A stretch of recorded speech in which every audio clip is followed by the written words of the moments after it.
NFL Experience, a live-action football attraction located in Times Square. By Toyota. Visit your local Toyota dealer or buyattoyota.com today. Toyota, let's go places. And by Verizon, the most awarded network is now the best streaming network. The more strikeouts the Mets record, the more you save. Every strikeout thrown by a Mets pitcher during this road trip saves you 1% off select tickets to the upcoming homestand, April 13th through the 18th. For more information, visit Mets.com/strikeouts. Built for Baseball, presented by T-Mobile, the best network for streaming baseball, because your stadium should be where you make it. Chilly day, even in the monuments. Love the music. First pitch coming right up.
The Mets are squared off against Gio Gonzalez, and more often than not, the lefty from Hialeah has had the upper hand.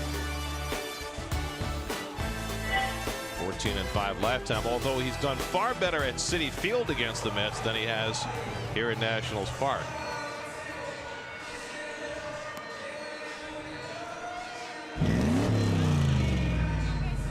See his Land Rover numbers for the season. 1 start, excellent. Only an earned run in 6 innings of work with 7 Ks.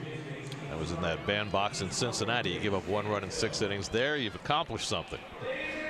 Means you kept Joey Votto in the park. You see Votto get doubled off first base yesterday. Yeah. Routine fly ball. He's a great player, but every once in a while, you know, he just has those brain locks. It must be interesting to watch him for 162 or whatever he plays. As Dribble Cabrera will lead off. Cabrera, who was blanked on opening day, has hit in the 5 games since. Mets are 5-1 to start the season, facing a lefty for the first time. And Gio's first pitch hit sharply toward the hole. Base hit for Cabrera on the first pitch of the game. Surprise, surprise. First pitch fastball to the McVance. Nicely done. He is so heads up on the bases. And so Cabrera legs a double on the first pitch of the game. He's always on point, Cabrera. That's off the end of the bat there. Hits this ball in the outfield, and Brian Goodwin has a little bit of problem, and he makes the hard turn. Look, a little lackadaisical. That's got to be a single and an E7. And that is how they're going to score it. And he did not make a hard turn, so forgive me. But so Cabrera, who was so effective as a right-hand batter last year, he's 4 for 5 batting right-handed to start this year. And he's aboard for Cespedes, who's homered in each of his last 2 games. And he takes a fastball for a strike, 0-1. Cespedes with great career numbers against Gonzalez, 7 for 13 with 2 home runs.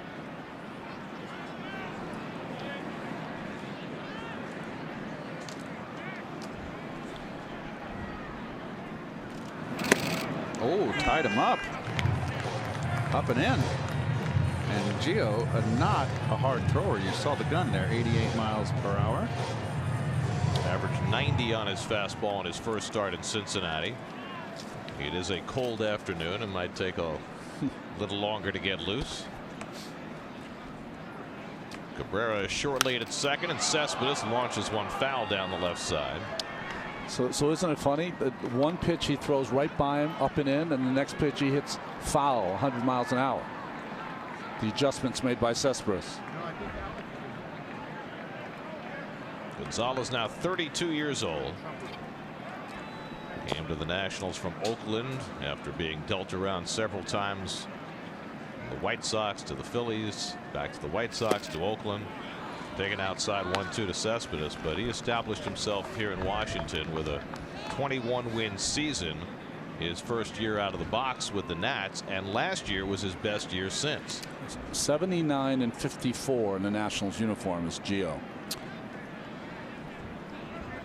Playing him on the pull on the infield. You can see the second baseman. And Cespedes gets one in the air to deep left field. Back goes Goodwin. The wind knocks it toward the corner, and he gets to it in foul territory. Tagging at second is Cabrera, and he moves over to third. Now that was an adventure for Goodwin. When that ball went off the bat, it looked like it was hit better, but the wind is going to be a factor today. Blew it in and toward the line, and Goodwin, with that wrap around his head, is able to get to it. That ball would have been foul. And again, Cabrera. Tremendous base running. Heads up. Realizes right away it wasn't going to be a home run. It was going to be a caught foul, a caught fly. He tags up. He's on third base. Infield back. Wilmer Flores hitting third in the order. Takes a first pitch changeup out of the strike zone. Wilmer getting the start against the left-hander. His second start of the season. 1 for 8 to start the year. So the Nats conceding a run on a ground ball. And Wilmer takes another changeup off the plate, and it's 2-0. Wilmer's got decent numbers, not great numbers against Gio Gonzalez. 1 home run against him in 23 career at bats. And the fastball off the plate, 3-0. Marty Foster has the plate today. Mark Ripperger, Joe West, and Doug Eddings on the base paths.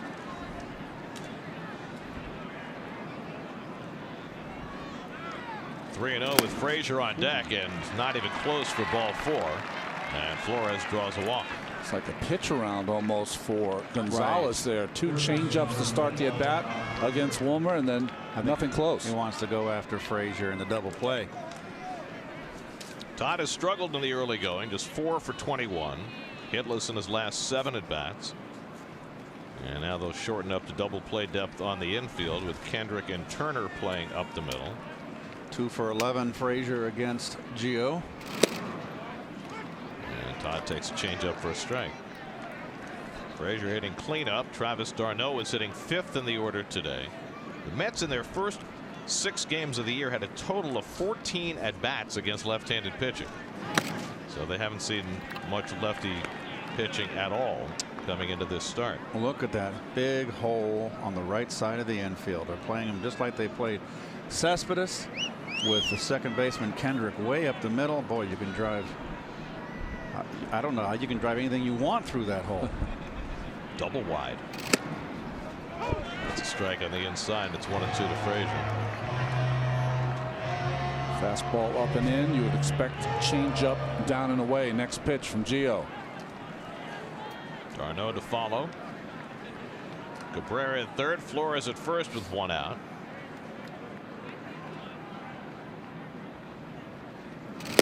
And Frazier chases the changeup for strike 3. So Todd's unable to get that run in from third, and now there are 2 out.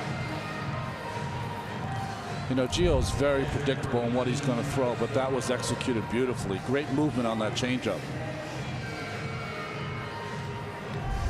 So now 2 out, and Gonzalez with the chance to pitch out of first inning trouble as Darno steps in. Travis making just his 3rd start of the season. Good matchup for Darno. Remember, I'm always watching the length of Darno's swing. We haven't got a hard thrower out there and a changeup pitcher. He can catch up to one. And the first pitch curveball for a strike. A quick look at the national defense brought to you by Chrysler. You've got Zimmerman. That Gold Glove wasn't over there at first base. He won it at third. It's a good infield. Pretty good outfield too. Back up in there, Brian Goodwin playing left field today. Adam Eaton, sprained ankle, was it? Is that the diagnosis? Well, he last year when he tore up his knee, he also suffered a high ankle sprain, and when he slid into home plate yesterday, when he beat that throw by Reyes day before yesterday, he says he moved around some scar tissue in that ankle, and that was his issue. He hopes to play as soon as tomorrow. What was a bit surprising was that his ankle was a head first slide. He went out and played the field next inning and then looked a little gimpy after that, and they took him out. But they don't think that Eaton suffered anything long term here. You see. So I got to feel that when he was making his slide, that was a very awkward slide. He had to lose his footing, and there you can see him right there, tiptoeing through the tulips. It was on that home run that Conforto hit. It was initially ruled in play, and Darno just got a piece of that changeup to keep the at bat alive. The Nats actually made a couple of player moves today.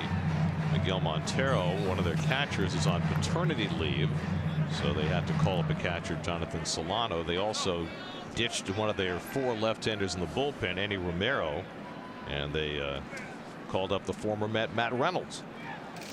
Swing and a miss at the curveball.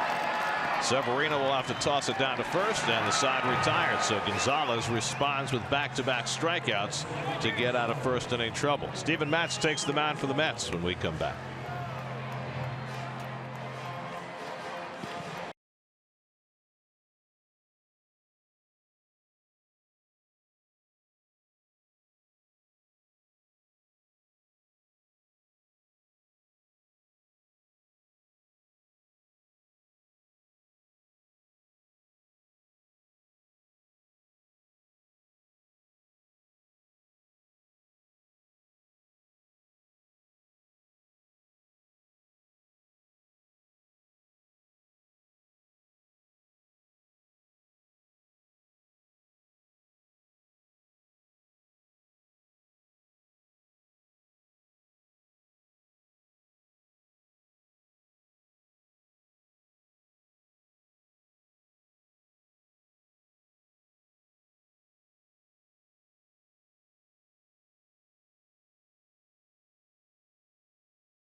Brian Goodwin playing left field, Pedro Severino doing the catching. Otherwise the same group the Nats ran out there in their home opener on Thursday.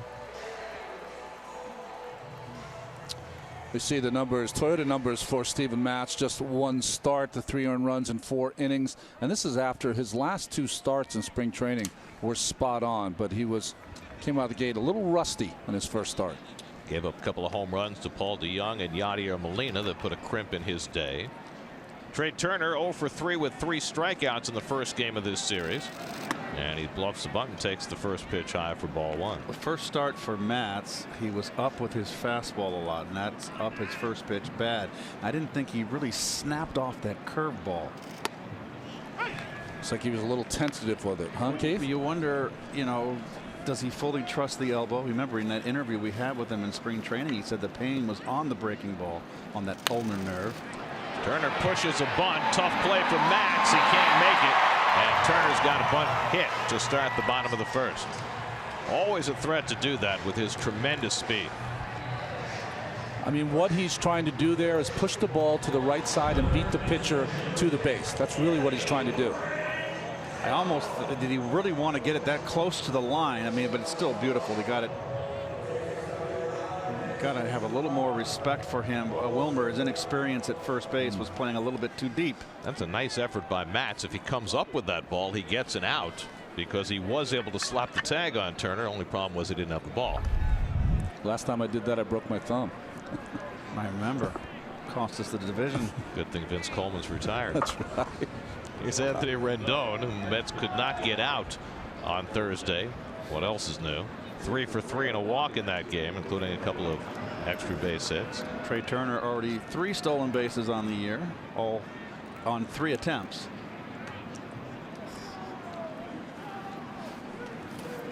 I like Trey Turner back in the leadoff role. They really miss Murph right now, Daniel Murphy, in that middle of that order. You were talking about Matz and his performance against the Cardinals. What would characterize that outing more than anything else is everything he threw was up. Right. He was unable to get the ball down at all. And that first pitch fastball to Rendon, the same.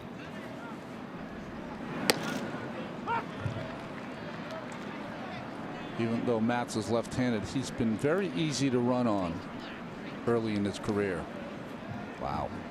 It's a pretty good rate of success there. Turner, one of the fastest men in the game.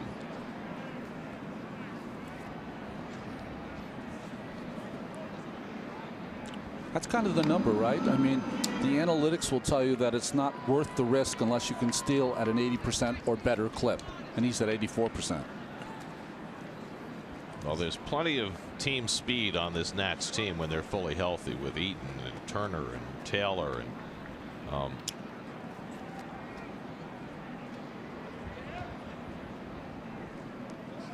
there he goes. Runner goes. Darno's throw is too late, and Turner has the stolen base, his 4th of the year. Pick the changeup to run on, and the Nats have a runner in scoring position. Not a great jump.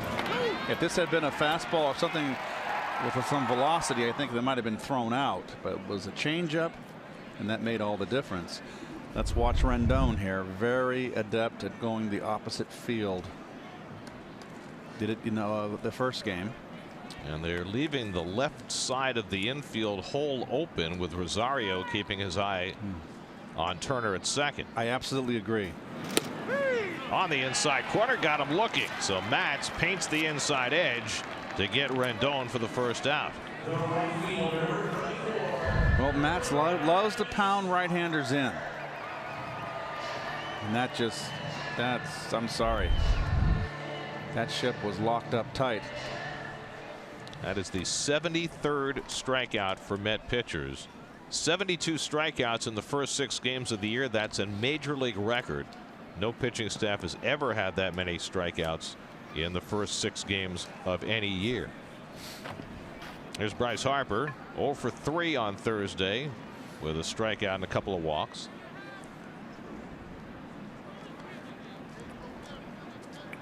And again, Rosario keeping his eye on Turner as he takes his lead. And Matz misses badly for ball 1. I tell you, I would just keep the ball up and away on Harper, because he loves that ball middle in, down.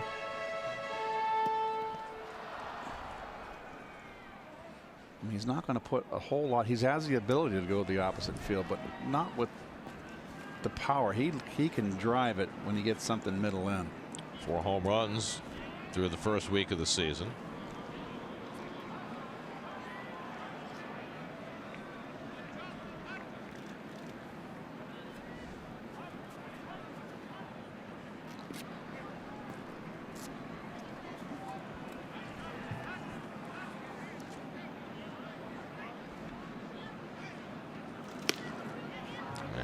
Just misses away. 2-0. When I was pitching, I would pay less attention to a guy who was a stolen base threat on second base if the hitter is left-handed, because I would think that that open door to throw to third for the catcher makes it a little harder for the guy to steal. Even against the Cardinals? Not against the Cardinals. Of course. Let's clarify that. They were wicked, boy. Permanent green light.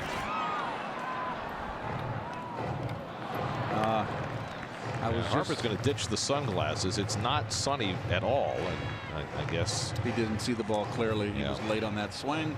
261 lifetime, almost 1,000 at bats. That is not a small portion, Garrett. His contract, he has to wear it for the first 3 pitches of the first at bat.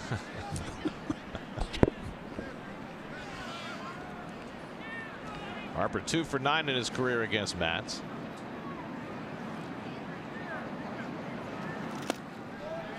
Steven keeping it away, and it's 3-1. Ryan Zimmerman waits on deck. Zimmerman off to a slow start, and you have to think until Zimmerman heats up, it's going to be hard for Harper to see much to hit. Remember early last season, before Zimmerman reestablished himself as a credible threat, Harper was being walked repeatedly. 10 walks already this year. Good Here's pitch. a strike 3-2. That is a good 3-1 pitch right there.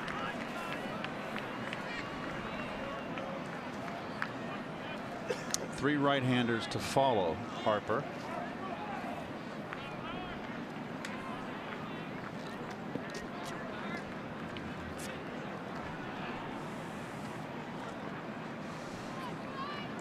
Three-two coming, and a late swing foul, and Harper stays in there. It's amazing, isn't it, with this new netting of those balls that go into the stands that you just assume you're watching to make sure someone isn't in harm's way. Just caroms off the netting now. I think that's a very good idea, particularly with all the tweetsters out there. Just looking at your tweets alone, you're not paying attention. 7th pitch of the at bat from Mats to Harper, and he struck him out. Give him a little different wrinkle there. And back-to-back strikeouts for Mats. 2 out in the inning.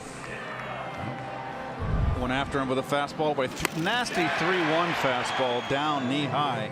Then he went up topside, but on the outside corner, and overmatched him.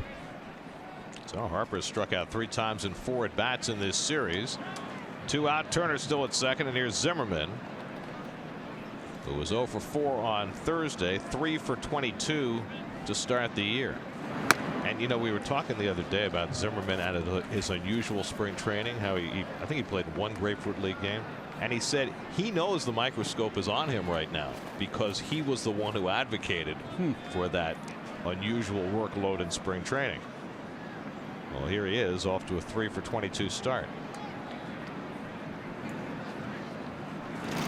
Well, you know what, too, Gary? It's your first baseman. First baseman is your most involved player outside of your catcher defensively, and gets more chances, and you need familiarity with your infielders. You know, there's a lot of reasons that I would have said, you know, Ryan, you got to play. I'm sorry. That's behind him, 2-0, and he comes to the inside corner for a strike. 2-1. That's interesting, right, Keith? That conversation that Zimmerman had to have with a new manager. Right. And how does the manager, you've got the most tenured player on the ball club coming to the new manager and saying, here's how I want to do it. And so as a new manager, do you put your foot down in that spot? Well, it's not really. That'd be hard. You can just say, you know, I would like for you to play. I mean, that's fine. You want to do it early. You know, the first couple weeks of the game, okay, fine. But, you know, we got to get you out there with your teammates. Well, Zimmerman's feeling was he's had so many injuries the last few years. He was trying to create conditions where he wouldn't necessarily have to push himself during the spring, but you know, here he is, and it's been a rough start for him over the first week. And he strikes out on the high fastball, and Matz with 3 consecutive strikeouts after the leadoff bunt single. Good beginning for Steven Matz. Fastball. Gets Rendon looking and takes care of Harper and Zimmerman with heat. No score after 1.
Second inning, Jay Bruce leads off against Gio Gonzalez. And like so many of these Mets hitters, Bruce has seen plenty of Gio over the years.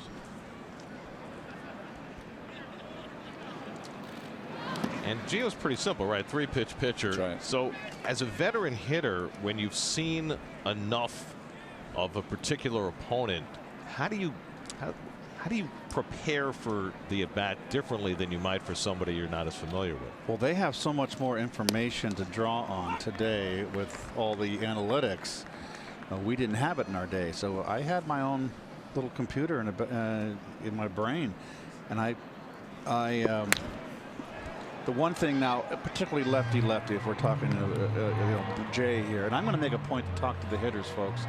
I'm not going to be working until next homestand, but I'm going to ask them how much they rely on the analytics when you face an older pitcher, a guy you know a lot, and particularly when you face someone you don't know. To me, you know their tendencies, how they like to pitch, or you should. I know there's more teams today. You don't play out of division that much like we did in our day. Jay hits one into the shift, and Kendrick there to throw him out one way. But you know, surprisingly, Gary, when I looked at my numbers after I retired, you know, I only faced guys like 19 times in my career, and I knew how those guys how they pitched me. I played 17 years. Who likes to pitch me in? I just told Ronnie I love the ball away, and the book on me was in. So when I came up in pressure situations, lefty or righty, if they were sinker ball pitchers, I would look in for the first strike because that was the book on me, but I wanted it away. You have to know what their tendencies are. I was always a guy that looked fastball and adjusted to the breaking ball, but I had an innate sense of knowing, kind of anticipating that ball in, Gare, when they wanted to come in, and that was a big weapon for me. While Lagares bangs one up the middle, and he's got a base hit. Lagares has had a lot of success against Gio. That's his 44th career at bat against this left-hander and his 17th hit. So when you see the coaches, and we see a lot pinch hitter, a new pitcher comes in, it's new, and the hitters go back to the hitting coach on the bench while he's getting warm with that binder. What's he throw? I remember doing. I would just go to Bill Robinson. What's this guy throw? I just want to know. He got a sinker? Yeah. You know, what kind of breaking ball? You could throw a change. This is the guy you haven't faced, and then right? I go in the box and pretend like I got 2 strikes on me and go to hitting. Yeah. Well, did you know pitchers' tendencies on certain situations? Say it's an RBI situation, yes. A veteran pitcher, you knew what he'd like to get you out with. Yeah, the great ones you didn't. The Tom Seavers, the Don Suttons, the really good pitchers, and that's why they're in the Hall of Fame. There's a lot of good pitchers that aren't in the Hall of Fame, that they didn't have a pattern. So it was more rolling the dice, but there was a lot of pitchers that I just kind of knew when they were going to come in. I just had that feeling, and it was right most of the time. do you think that the preparation has changed because of the fact, you know, when you faced a starting pitcher, you had every expectation you'd face him 4 times in a game. Right.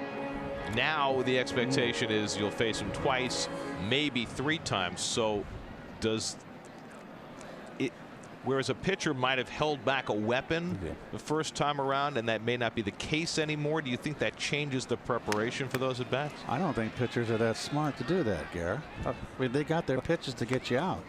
You know, they're not going to. I could come up in the first inning with the bases loaded. He can't save a changeup, a good pitch. He's got to come get me out. Now, it depends how the game evolves. If I come up in the first inning and there's no one on base, okay, maybe I won't see it. But eventually I will see it, and I will remember, and I will know that he's got 3, 4 pitches. And know your catchers, too. That was the greatest advice Lou Brock gave me. He said catchers call what they don't like to hit. Now, has that changed today with analytics? Because, you know, the Mets got their catchers more involved in calling the game today. They have their binders, weaknesses of hitters. So does that negate catchers calling what they don't like? It's a good point. What about from a pitcher's perspective, Ronnie? Do you think it's changed now because pitchers are facing hitters fewer times in a game? Absolutely. I think it's just a stuff driven, Gary. And what I mean by that is the ground ball here, the double play. It's stuff driven. Whatever your good stuff is, you're going to face the hitter with that good stuff each and every time. Gio Gonzalez gets Steven Matz to hit into the 4-6-3 double play. That gets him through the top of the second with no score.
Can't stuff your blues, worries and heartaches all in my arms, coming from the cold outside.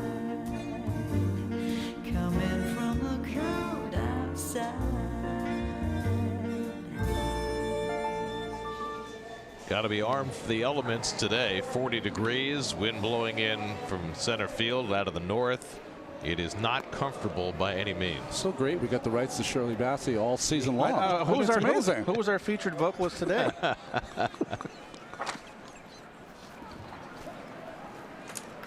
Well, the equipment manager is front and center today, getting the ball players all the extra warm weather gear, cold weather gear that they need.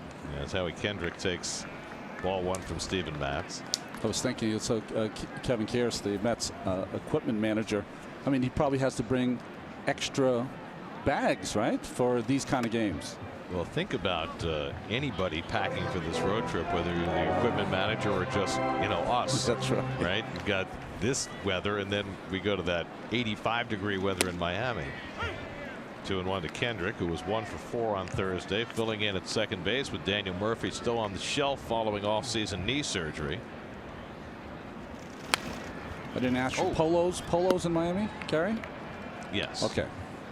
I think that's a given. Okay. Go down. Always. You got is there a Picks game yet coming up or what? On this trip? No? Not yet. Okay.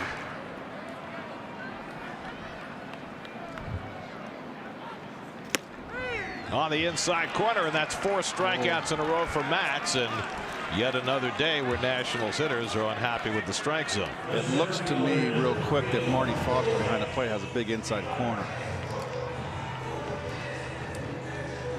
There's your Metsy defense, brought to you by Lexus, your favorite team. Wilmer gets his second start at first base. Mr. Lagares' third start in center field. We got 2 Gold Glovers out there. Matz gets the first pitch curveball into Michael Taylor. Taylor 0 for 3 on Thursday, 3 for 21 to start the year. He is now, that one catches d'Arnaud, and he is slow getting up.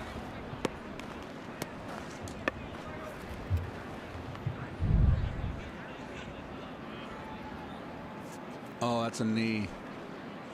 Oh, God, no thanks. Travis back at it. 0-2 to Taylor, and he fouls it away. I was going to say Michael Taylor now the full-time center fielder. I mean, he got his chance last year when Eaton got hurt, and he really took advantage of it. So much so that they're leaving him in center, and Eaton, when healthy, will play in left.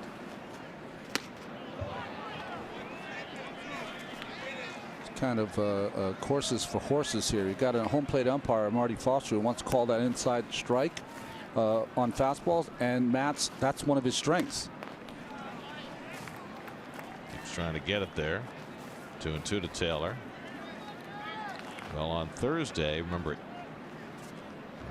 Turner got thrown out of the game when Doug Eddings called a pitch off the outside corner, a third strike. And there's another strikeout for Matz. He's got 5 in a row. Halfway to Seaver. It's like all you guys out there in the field, just come on in. I got this one. And you use the word, Keith, overmatched. He's overmatched these hitters so far the first time through the lineup. Strikeouts have been on fastballs.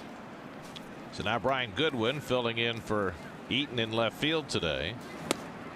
Well, we talked about everybody, they're teaching the uppercut swing. I'm not going to call it launch angle anymore, folks. I'm going to call it uppercut swing. Makes you vulnerable upstairs. Curveball for a strike, and it's 0-2.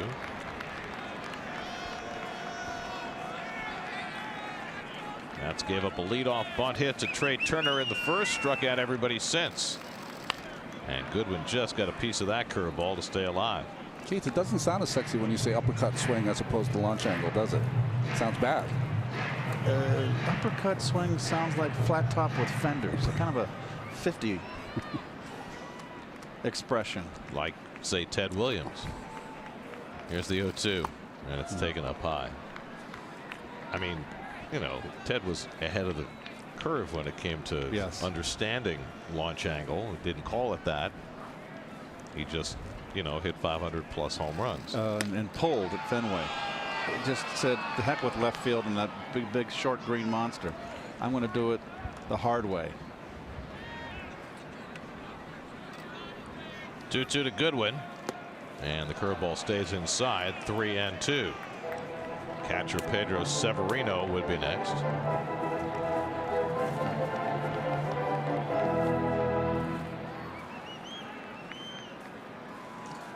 Three-two coming. And it's inside, ball 4. And so after the 5 straight strikeouts, Matz issues his first walk after getting ahead on Goodwin 0-2. Didn't get on top of any of those curves, huh, Ron? Yeah, interesting choice, right? 3-2 pitch to a hitter, and he's been blowing away hitters with his fastball, and he chose the curve. So he walks the left-hand hitter, one of 2 lefties in the lineup for the Nats today, along with Harper. And now it's Severino. 2 for 4 to start the season. Came off the bench and had an at bat on Thursday. The Nats catching situation a little messed up right now. Matt Wieters on the DL with an oblique. Miguel Montero away on paternity leave. That leaves Severino and Jonathan Solano handling the catching now. And Severino takes a curveball for a strike.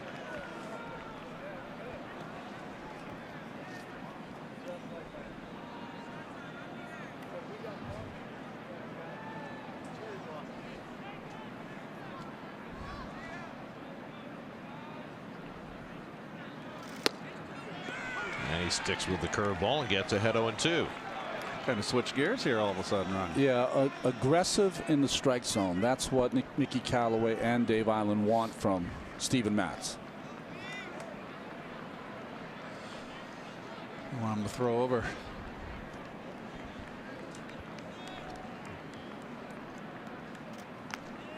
Goodwin can steal a base. 6 for 6 last year in part-time duty. There's Tim Bogar, the first base coach for the Nationals, former Met. Never forget his inside the park home run in Philadelphia. That's too high, 1-2. It was Bobby Jones's major league debut in 1993, and Bogey had the best and worst game of his career. He had 2 home runs, including an inside the park home run, but he hurt himself on his slide into home plate, and he missed most of the rest of the season. Geez. What a terrific guy Tim Bogar. What did he play with the Mets? Like in the middle 90s? Nice. Yeah. Right after you left. When did you leave? 91. Here's the staff. Nats pitching. Yeah. That's Chip Hale. coaching staff. Hank White, Kevin bullpen Long, 2 ex-Met coaches. 3 ex-Met. Oh, that's right. There goes Goodwin. The pitch is high. No throw. And Goodwin has a stolen base. What was Darno doing there? Did he assume it was a strike? Well, he's got the view. Was it a great jump? Let's see. Yeah, pretty good jump. Got to throw, don't you? Second stolen base of the day for the Nationals. Well, you got a 2-2 count to the number 8 hitter. You got the pitcher Gonzalez on deck.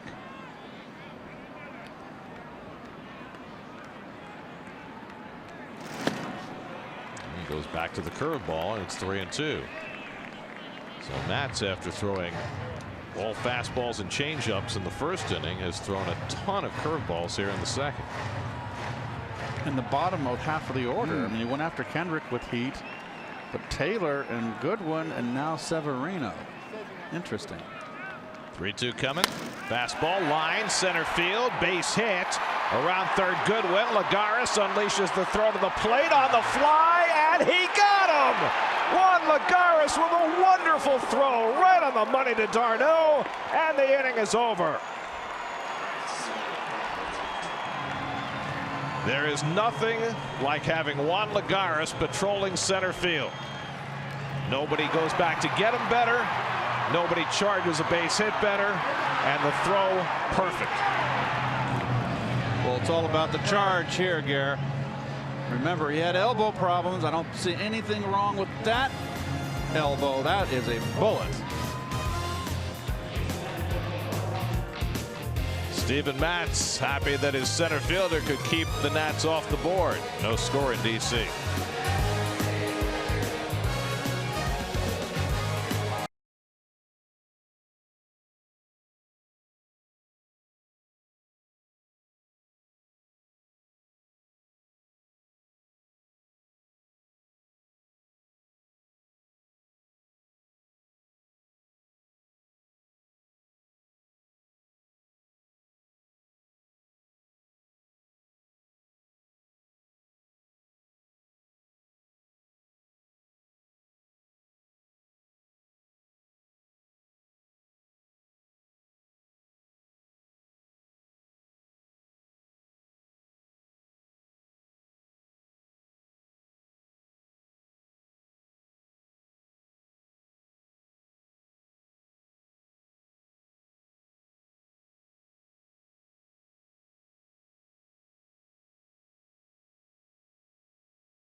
right on the beam, and he's not blocking the plate. Darno, that's got the ball in front of the plate.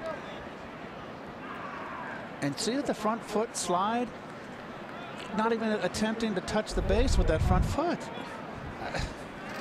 It's just a lost art in this game, sliding. I've never seen such atrocious sliding.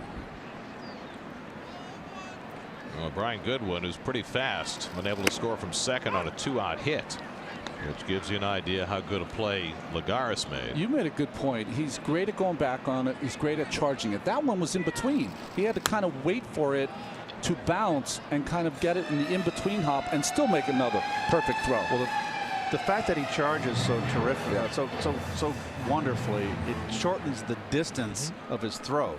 And gives him momentum. Absolutely. Ahmed Rosario takes a curveball in the dirt. Now, in between innings, Davey Martinez, the new Nats manager, came out to talk to the crew chief, Joe West. And I think what happened was that the Nats at some point wanted to challenge that call. I'm not sure on what grounds, but they were not allowed to because I guess they had not put the proper hold on. You have to ask within 10 seconds for a hold. Well, And then you have 30 seconds to decide. There's Lagares. He had to stop right there, but it's a short throw home. But look at the arm on a fly. And you see that right leg on the slide of Goodwin? Rosario lines one back to Gio, and the ball catches him. Wow. A bullet off the bat of Rosario, and somehow it wound up in Gio's glove. We used to say when we were kids, look what I found. Just trying to protect himself, and the ball hit the leather. I mean, he's putting up his bare hand as well. He's fortunate that it hit the glove and not his left hand. Wow. I tell you what, I like the way Rosario's swinging the bat. Here's Asdrubal Cabrera, who had a base hit to lead off the game. They always call third base the hot corner. Well, the person that's closest to the batter is the pitcher. Hot pocket. There you go. That's grounded sharply, but Turner to his left has it. And throws out Cabrera, 2 out. Let me tell you, Turner's very, very slick and impressive at shortstop. Gets in front of the ball, uses 2 hands. He's not a fancy Dan. He doesn't have that great of an arm, but he gets rid of it really quickly. Remember 2 years ago when they moved him out to the outfield because they had injuries, and I mean, it was Desmond was the shortstop then, right? yeah, it was kind of stunning that he was able to make that adaptation as well as he did. It's kind of what D. Gordon is doing in Seattle this year, adjusting to playing center field. Here's Cespedes with 2 out. Gary, I don't remember because Buddy Harrelson was a little bit older when I played against Buddy. Did he have a great arm or just a good enough arm? Buddy had a really good arm. Okay, I can't remember. He didn't have a Sean Dunston arm. That's a little dribbler for Severino. And he takes care of Cespedes to end the inning. 1-2-3 for Gio Gonzalez thanks to his quick reactions. Saved a hit, saved his fate. Like that.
by Juan Lagares that cut down Brian Goodwin at the plate in the second inning.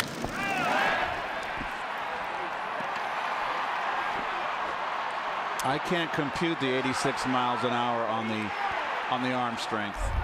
I can just visualize that he's got a great arm. Gio Gonzalez, great play by Frazier to dive and grab it, and he throws out Gio for the first out.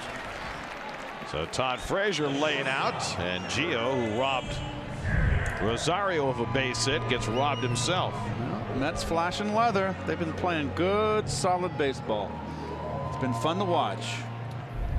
You know, going back to the StatCast numbers on that Lagares throw, 235 feet. That's a long throw on the fly. But think about it in these terms. It's 126 feet from home plate to second base.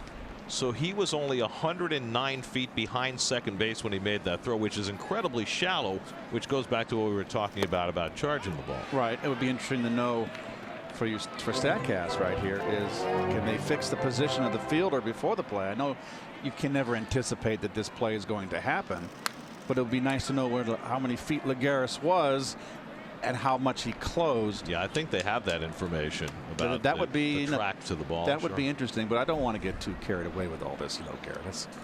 Let's keep calm down. Calm down a little bit. We're edging you into it, Keith. Difficult hop for Frazier, but he stays with it. 2 plays by Todd, and he gets Turner for the second out. Either way you look at it, it was a fine play by Mr. Lagares. Heck of a play. You know what I love is when he throws the ball, especially when we sit in the booth here because we're so high. You can see the movement that he has on the ball. He picks about 10 feet to the right of Darno to aim that ball because it just bleeds a little bit back. So 2 out and nobody on. Now Anthony Rendon. Mats with a chance for his first 1-2-3 inning of the day. And Rendon takes a strike. Rendon struck out looking his first time up. First time he's been retired in this series. No score as we play in the third. And the changeup is down 1-1. You know, we always ask this question. Boy, we wish that Lagares could hit a little better to play every day because it would be fun to watch him go out there 150 times a year. Well, he tried really hard this winter to make himself a better offensive player. Went out and worked with the same coach who transformed J.D. Martinez's career. You know, it works for some guys. It may not work as well for others. The question is, will Juan ever get enough at bats to show that he can put those things that he learned into practice and become a better hitter? I mean, the way the Mets are configured right now, it's hard to see that happen. That's right. Bryce Harper would be next. 2-2 to Rendon. On the inside corner, got him looking again. This time with a changeup. And Rendon's been thrown out of the game. Oh, you can't do that. You cannot do that. Davey Martinez comes out. Bob Henley pushes him away. So after Doug Eddings ejected Trey Turner on Thursday, a quick hook from Marty Foster running Anthony Rendon on Saturday. Can't do that. Martinez is going to be the next one thrown out. Well, he should. Yeah. That was a very, I don't know what Rendon said, but he didn't turn around. And that was a really quick hook. He did not say a word. Just flipped his bat, and Foster didn't like it. That's what he said. Nothing, absolutely nothing. You can't run him. I'm sorry. Yeah, and now Davey Martinez has been ejected as well. Yeah, got kick some dirt on the home plate and they can get down there. He scratched that inside part, saying he's giving him too much of the plate inside to the righties. There's Joe West with Davey Martinez's hat. Joe's going to let him have a. So Anthony Rendon and Davey Martinez both ejected by the home plate umpire Marty Foster. 6 strikeouts in 3 innings for Steven Matz, and Davey won't get to see any more of them. He's watch Rendon. No, he just didn't do anything. Just threw the bat. And he barely flipped the bat. There's no reason to get thrown for that. No. That's ridiculous. That is uncalled for.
Fourth inning, Wilmer Flores leads off against Gio Gonzalez and flies one down the right field line. Harper over for a look, but that's beyond his reach. The former Met, Matt Reynolds, has come into the game, just called up today by the Nats, and he takes over for the ejected Anthony Rendon at third base.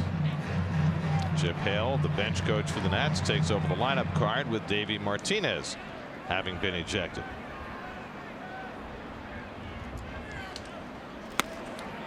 And Wilmer takes it up and away, 2-1. Wilmer walked his first time up, the only walk Gonzalez has given up in the first 3 innings.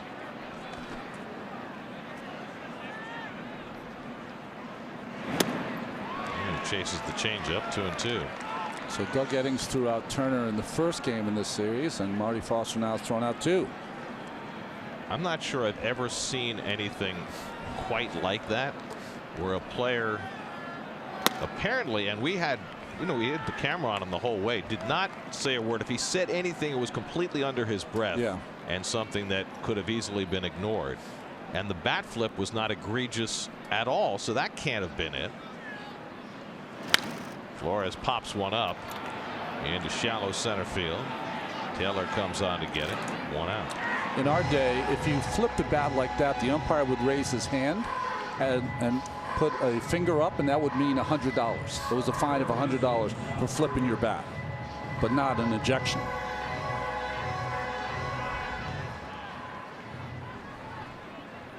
Now, Davey Martinez's ejection, on the other hand, he earned that. He did.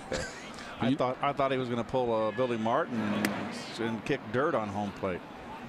He was heading in that direction. He was kind of scratching the area in the batter's box to move some of the dirt around. Threw the cap down.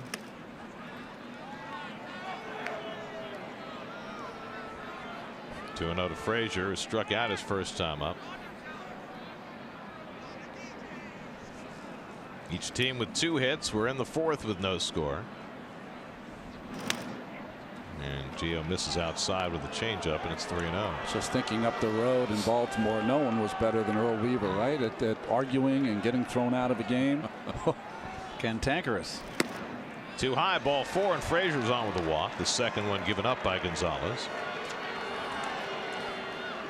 Sunday, April 15th, the McDonald's Family Sunday at Citi Field. The Mets take on the Brewers at 1:10 p.m. The first 15,000 fans in attendance will receive a Mets youth baseball glove courtesy of Coca-Cola. Plus, all kids 12 and under can run the bases post-game in the Mr. Met Dash presented by Northwell Health. For tickets, visit Mets.com/Family Sundays.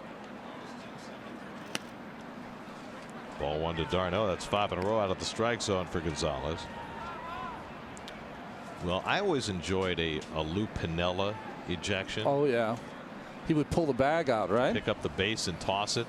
That's a good one. But, of course, nobody got ejected more times in Major League history than Bobby Cox. That's right.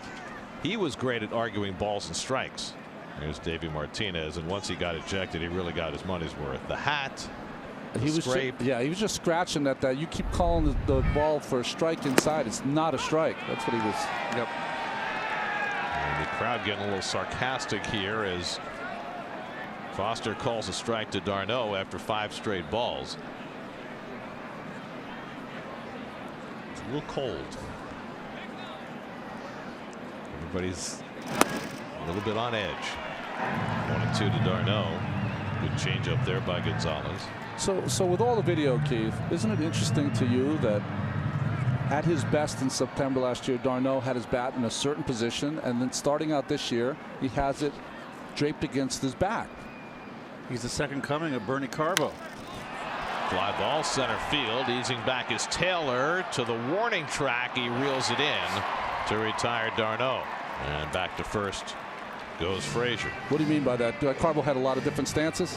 Bernie would get if he didn't feel right, he'd try something new, and BP have a different stance. Do you think, and we'd have to talk to Travis about this, do you think he's doing that to try to avoid the rap that he had in the past?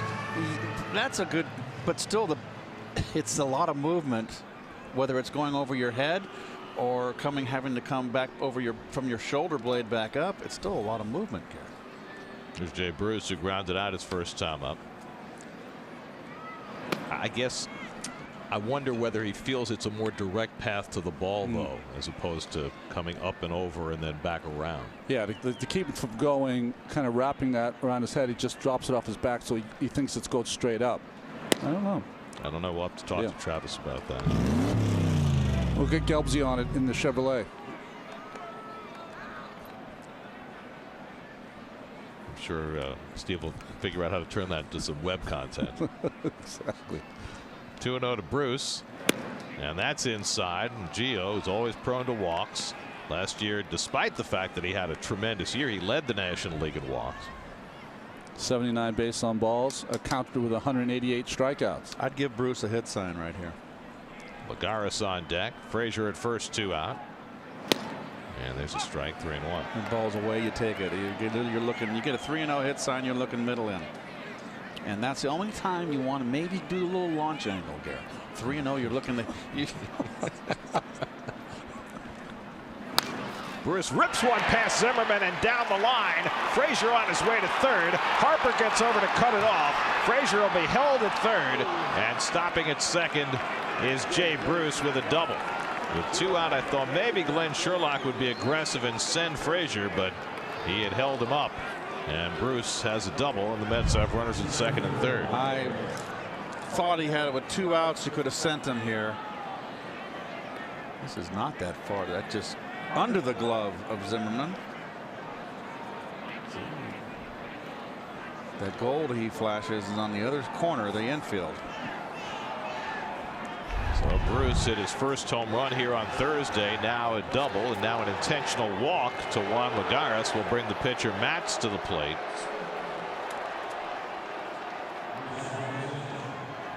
Abracadabra.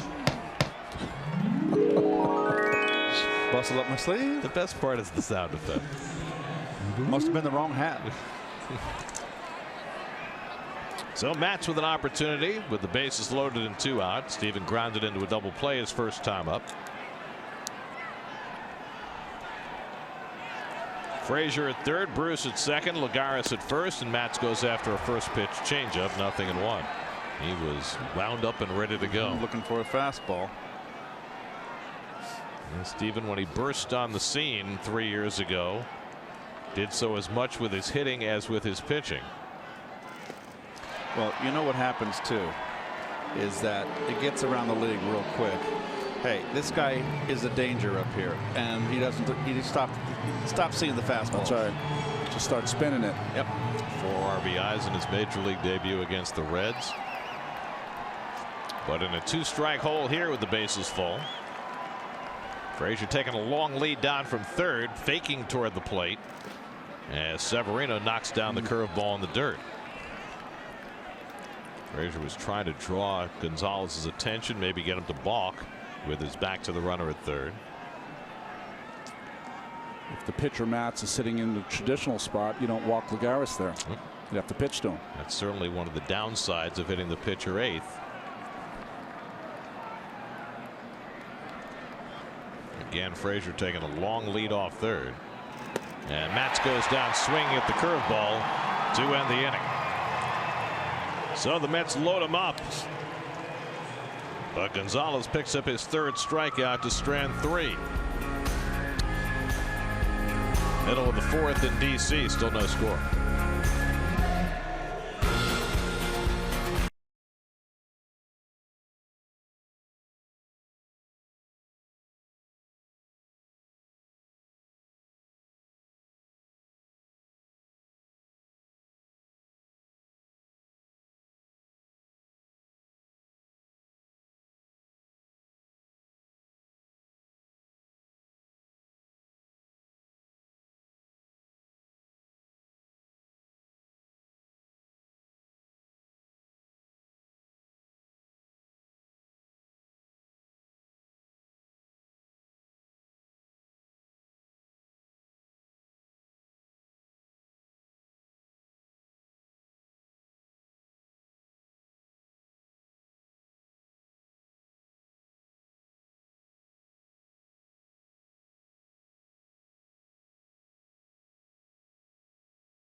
This date in Mets history, 1984.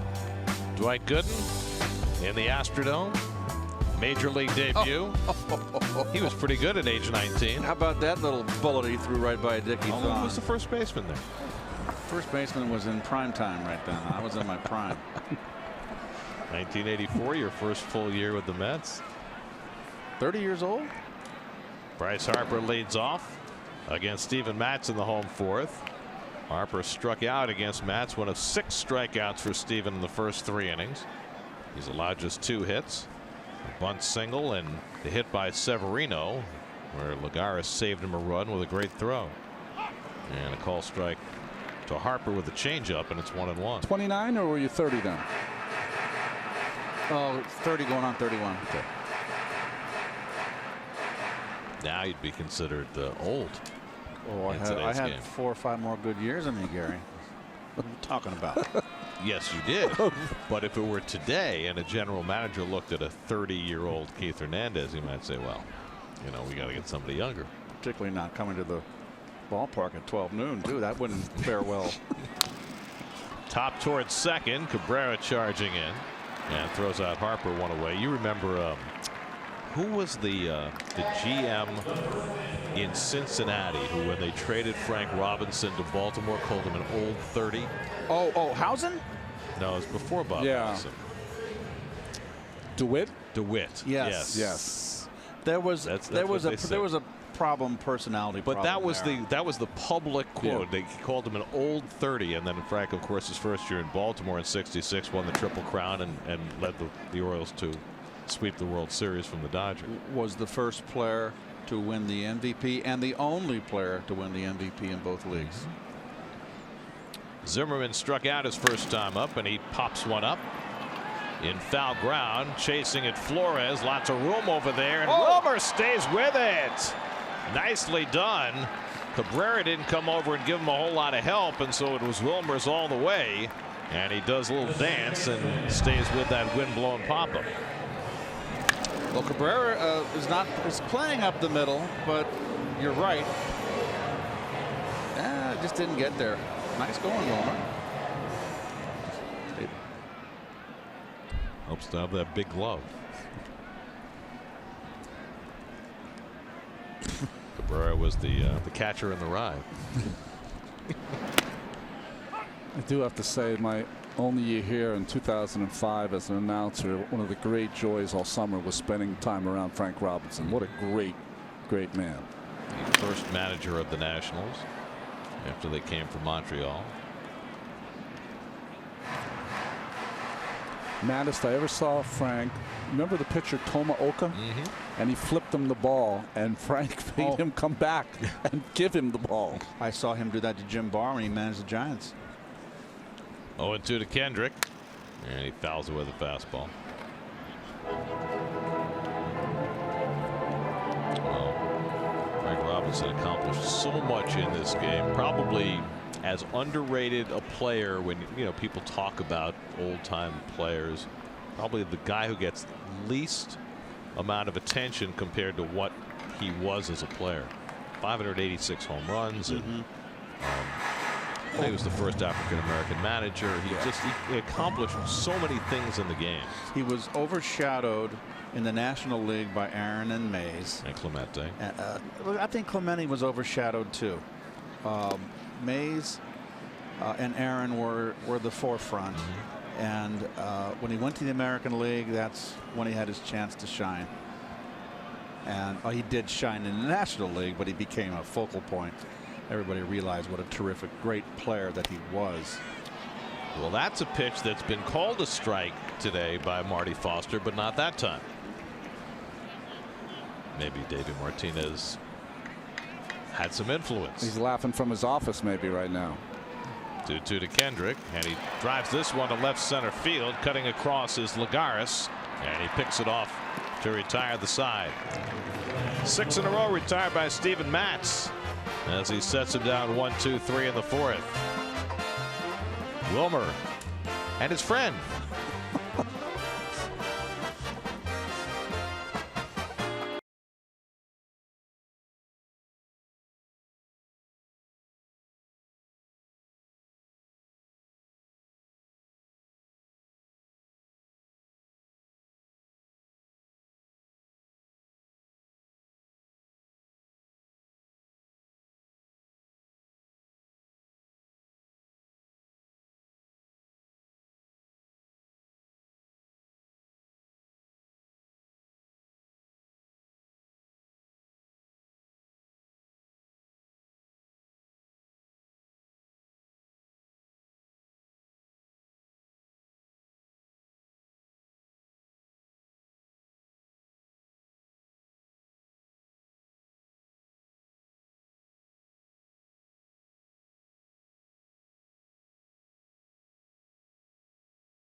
Ahmed Rosario takes a curveball for a strike as we start the 5th inning.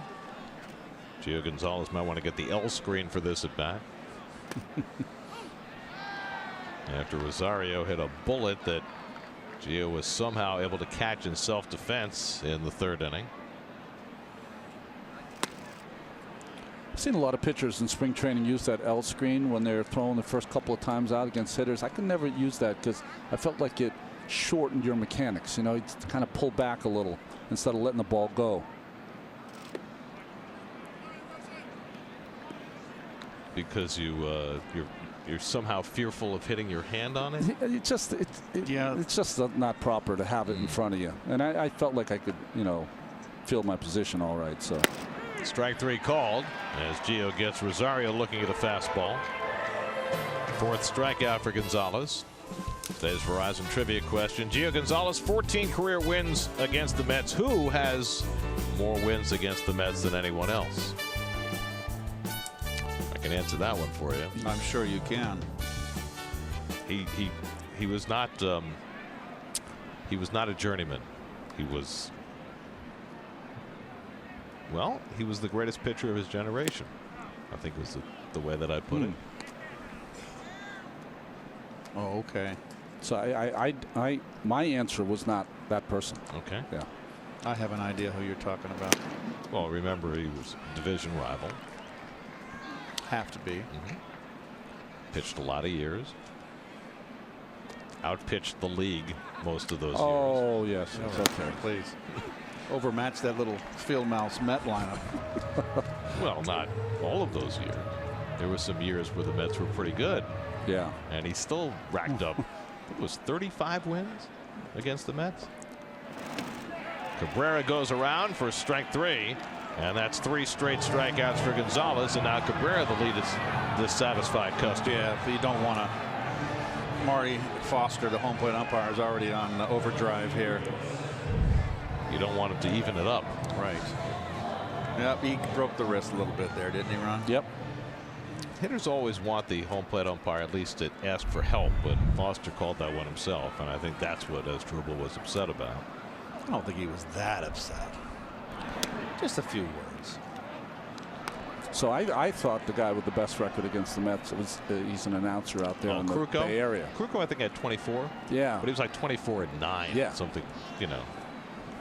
So you're talking 35 and what? Do you know the exact record? I don't know how many losses he had. The truck told us 35 and 19. They beat him 19 times. Yeah, you know, there were some days when, you know, because he was not the hardest thrower in the world, that they got to him. You're the only one who could bring rain on a sunny day. Remember when Tom Seaver, we had him in the booth, he said, boy, Tom, it's a lot of losses there. the best winning percentage, right? But he lost over 100 games. You know, they say of baseball, it's a game of failure. That's right. And Keith has taken that to heart. Duke 2 coming to Cespedes, and he chases the changeup for strike 3. And Gonzalez strikes out the side in the 5th inning. We've got quite the pitcher's duel going between these two lefties. No score halfway through.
Home fifth inning, Michael Taylor takes a strike from Steven Matz.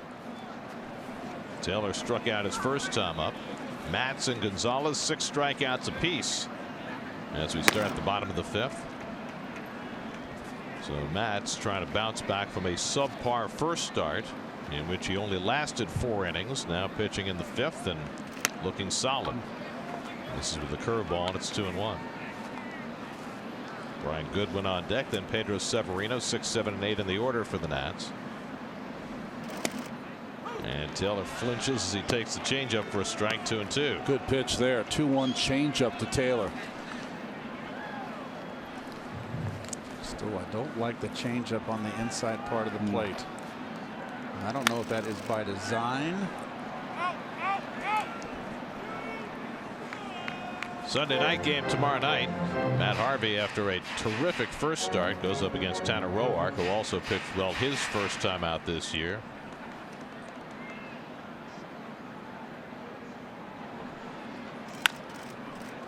Curveball bounced down to Frazier at third, and the high throw sails past Flores. Taylor did not make a turn. He's safe at first base. Looked like a routine play for Frazier, but he airmails the throw for the Mets' 4th error of the season. That's kind of where speed put a little heat on Frazier. He tried to get rid of it a little quicker than usual, and that's why the errant throw. 2nd error of the year for Todd. Trainer coming out to take a look at Taylor. I didn't see what happened to him.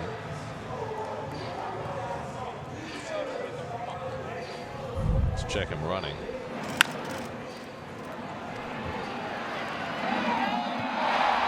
I think on the when he hit the bag, kind of peculiar. As he was ducking to make sure he didn't get hit by the throw. It's all right. So Taylor aboard, leading off in the 5th. And now Brian Goodwin. Goodwin walked and stole a base in the 2nd, then was thrown out at the plate by Lagares on a following base hit. Let's look at Taylor again, crossing first. A little right there. It's a little bit rough. Probably a little bend back of the foot there. You would. I've been there. Oh, Goodwin drops down the bunt. D'Arnaud thought about second and then throws low, and Flores bails him out by pulling that ball out of the dirt. That was almost a disaster for d'Arnaud. Give a sacrifice to Goodwin. 2-3 for the first out as Taylor goes to second. Nice pick by Wilmer. And that was as that ball goes down the right field line, that's nothing but trouble. Little short hop, what a go, got it with 2 hands. Interesting that the Nats bunt with the 7-hitter. That's right. They got the 8 and 9 hitters coming up. Small ball by Chip Hale. See how the Mets go about Severino with the pitcher on deck. Well, they've already given up a hit to Severino in the same kind of circumstance. That was with 2 outs. And Matz wants d'Arnaud to come out. Is that a visit? Oh, that's and he does not leave the dirt, so I don't think that counts as a visit. Yeah, he counted it. And now the umpire is saying it's a visit, so d'Arnaud says, well, if it's a visit, I want to go out and have a full visit. That's right. And Foster is saying if you go out there again, it'll be 2 visits. Yep. That's what they're arguing about. That's exactly right. What is going on? They got to clarify. Now, wait a second. He just wiped it off. He just gave a safe sign as if to wipe it off. No. The way we were told, and we went on a conference call before the season began. We were told if the catcher did not leave the dirt, it was not going to count as a visit. And d'Arnaud never left the dirt. It was a curveball for a strike to Severino. But it started with Matz asking for d'Arnaud to come out, and Travis, so conscious of the new visit limitations, didn't want to go. He's got the runner it. goes from second. The throw by d'Arnaud is too late, and Taylor stays on the bag. They're going to. I bet you the Mets might check this because Frazier, when he was falling back, Taylor kind of came off the bag. I don't think he came off the bag. Did he still have the tag on him then, though? I think he did. Let's see. He's on the bag. He's on the bag. Okay. He stayed. He's definitely. You want to look if the Mets in the replay room to make sure, but it certainly looked as though he did stay on. It did look funny though, didn't it? Yep. So the third stolen base of the game for the Nats puts the tie-breaking run at third with 1 out. It's a 2-strike count on Severino. Infield in, and Severino takes just inside 1-2. This is a huge batter for Matz, and he really needs the strikeout. And he's got the pitcher on deck. 1-2. Oh, foul.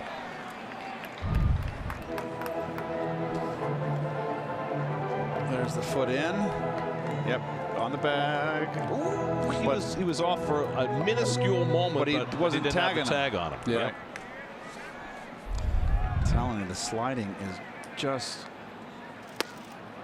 I can't think of another word. Atrocious, I think you've used before. That's the one I use. I don't Poor, want to repeat awful. myself. Not what it used to be. If I can go with the Three Stooges and say putrid. 2-2 to Severino. Oh, just got a piece of that curveball. Yep, Matt's going after him.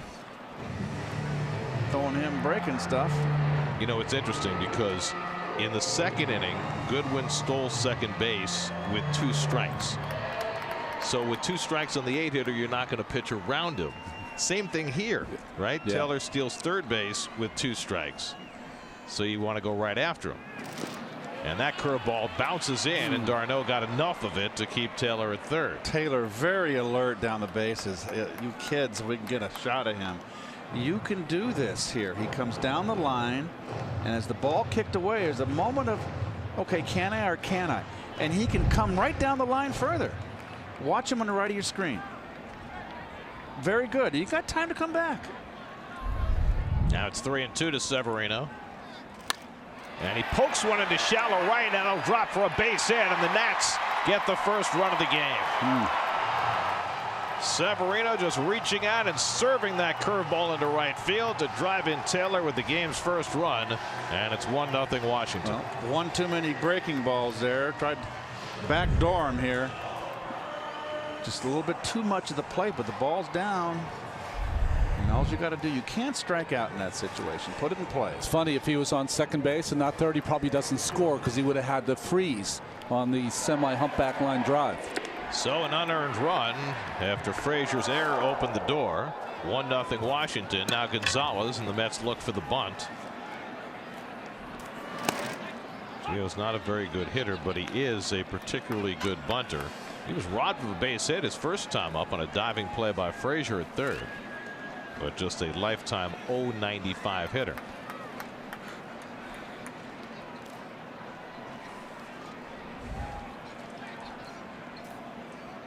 Yep. Only 3 hits for the Nats, and the number 8 hitter Severino has 2 of the 3. 0-2 to Gio. We're back with you on Monday night from Miami when the Mets open their series against the Marlins. 6:30 the coverage Monday night right here on SNY.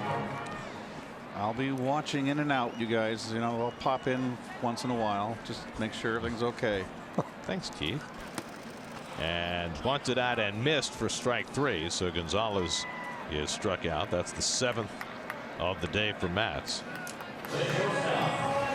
By the way, that Monday game in Miami, that'll be Noah Syndergaard's 3rd start. The Mets right now are going with a 4-man rotation because they've had all these off days and postponements. But they will need a 5th starter for that last game in Miami on Wednesday. And you know, you've got 2 candidates who are pitching very well out of the bullpen right now with Lugo and Gazelman. But last night in his first start of the minor league season, Zach Wheeler pitched a very good game for Las Vegas. And so if the Mets choose to go that way, Wheeler would be right on his day to pitch in that game on Wednesday in Miami if they decided to make that move. There goes the runner. The throw by d'Arnaud, not in time. It's another stolen base for the Nats, who have run wild against Mats. That's their 4th stolen base of the day. This time it's Pedro Severino, the catcher. Well, the thing about Steven Matz is that being left-handed, you should be able to hold the runners closer.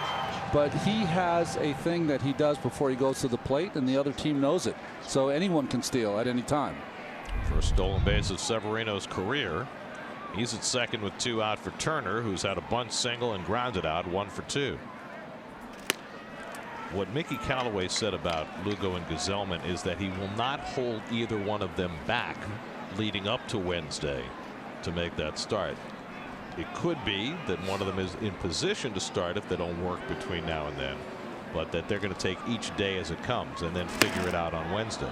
I think in a perfect world, it would set up nicely for Lugo to get that start. I think he's deserving of a start. He's pitched wonderfully in spring. He's been terrific out of the bullpen. But if they need him over the next 3 or 4 days, well, I said in a perfect world, they'll use him, and then maybe Wheeler gets a crack at coming up and making that start. 3-1 coming, and Turner draws a walk, and so the inning continues. Second walk of the day for Matz. And of course, all of that is because Jason Vargas is not yet ready to make a start. His pitching arm is fine, but he still can't field his position because of the broken bone he suffered in his glove hand. Interesting that with that walk, Mickey Callaway went and talked to Dave Hyland. They have Hansel Robles up in the bullpen in a 1-0 game. Well, Matz is about to throw his 90th pitch. Yep. He threw 89 in his first start last Sunday against the Cardinals. He faces Matt Reynolds, the former Met who came in when Anthony Rendon was ejected. So Reynolds gets his first at bat against his old team, and he takes a curveball for a strike. That's been parts of the last 2 seasons with the Mets. Of course, he was also with them for part of the postseason in 2015. Never got in a game after Ruben Tejada broke his leg. He was added to the roster, having never played in a major league game.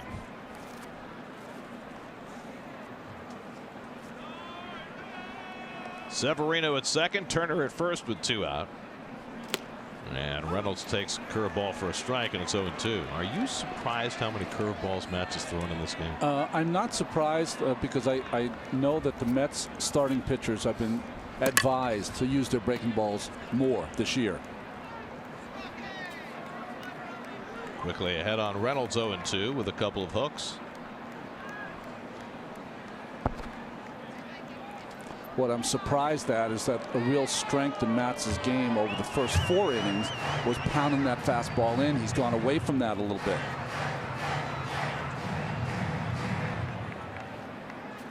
.25 pitches in this inning for Steven.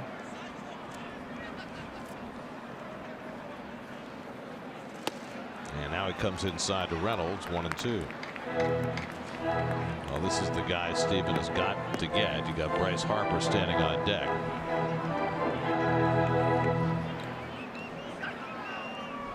It's a good place to hit, huh? In front of Bryce Harper. 1-2 coming. Got him looking. Side retired. 8 strikeouts for Steven Matz. But the Nats score the first run of the game, an unearned run.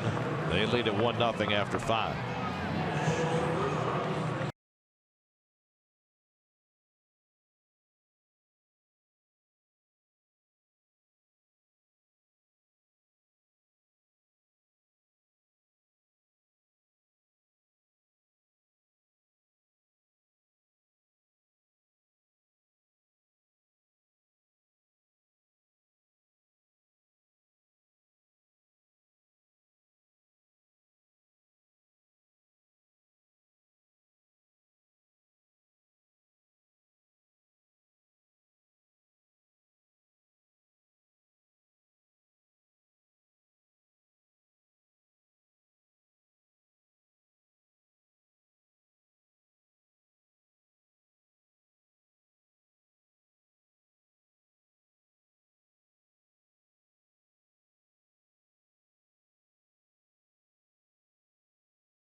Did we mention that today is peak cherry blossom day? Well, it is. Cherry blossoms all over D.C., including outside Nationals Park. 1-0 Nats as we go to the 6th. We check in with Steve Gelb. Steve? Well, Gary, nice bounce back so far. Potentially his day is done, but so far for Steven Matz, 8 strikeouts over the 5 innings. And this is something we didn't see much of last year. When it went bad, it really stayed bad for much of the season. And Steven Matz says that part of that is because of the ability this year and the inability last year to work on things in between starts. Yes, he was dealing with discomfort that affected him while he was pitching, but he couldn't throw bullpens in between his starts, which he said may have affected him even more. It was that inability to work on things that he wasn't doing well that made him struggle potentially again even more when he finally got out there. Well, he only averaged 6.5 strikeouts per 9 innings last year. 8 strikeouts in 5 innings today. And possibly done after 93 pitches over 5 innings, although there's nobody up in the Mets bullpen right now. The fact that Steven is standing makes you think that he is out of the game. Generally, pitchers who are still in the game are not standing, they're sitting. Yes, it's standing because you're hoping for 2 runs. Flores, Frazier, and Darno up for the Mets in the 6th against Gio Gonzalez, who now has a run to work with.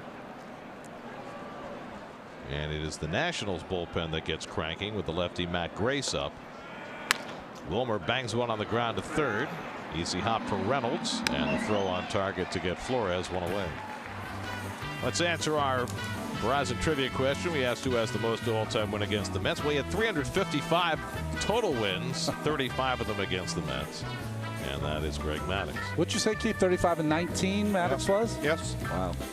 Now, we went back and looked at Steve Carlton because Keith had said that Carlton always struggled against the Mets. Well, Carlton only beat the Mets 30 times. But he lost 36. Thank you. I think it's the only team he had a losing record against in the National League. Of course, most famously down the stretch in 1969 when the Mets were closing in on their first pennant. Carlton set the major league record by striking out 19 and lost the game because Ron Swoboda hit 2 two-run homers. Frazier struck out and walked today. Drives this one in the air to right field. Back toward the corner goes Harper near the wall. It's off the fence and in play. Frazier legs it to second base. Almost had himself his first home run as a Met. Settles for an opposite field double. A bit of redemption after his error led to the first run.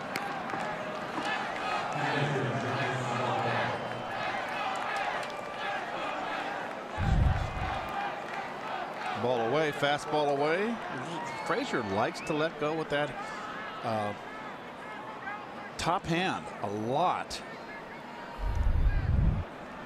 So the tying run at second with 1 out. Just the 4th Met hit against Gio Gonzalez. And now Darno. And he lines one to center field for a base hit. Frazier around third. He'll come in with the tying run.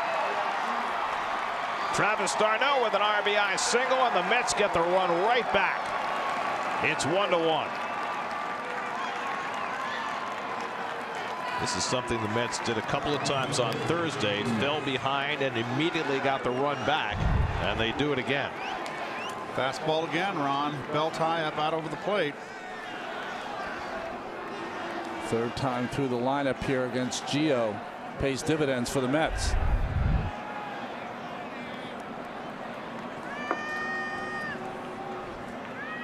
So the Mets, on a double by Frazier and a run-scoring hit from d'Arnaud, get the run back after Frazier's error led to the Washington run. Gio had 89 pitches, and they'll leave him in the game to face Jay Bruce. Trading of pitching coaches this year. Mike Maddux, talk about Greg. Mike Maddux went to the Cardinals, and Derek Lilliquist from the Cardinals came over here to the Nationals. So a straight 1-for-1. Here's Jay Bruce, who drilled a double down the right field line his last time up. 1 for 2 on the day.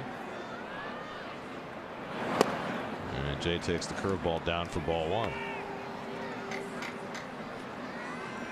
This Mets offense has not been putting up huge numbers, but they have been very opportunistic, very timely early in this season.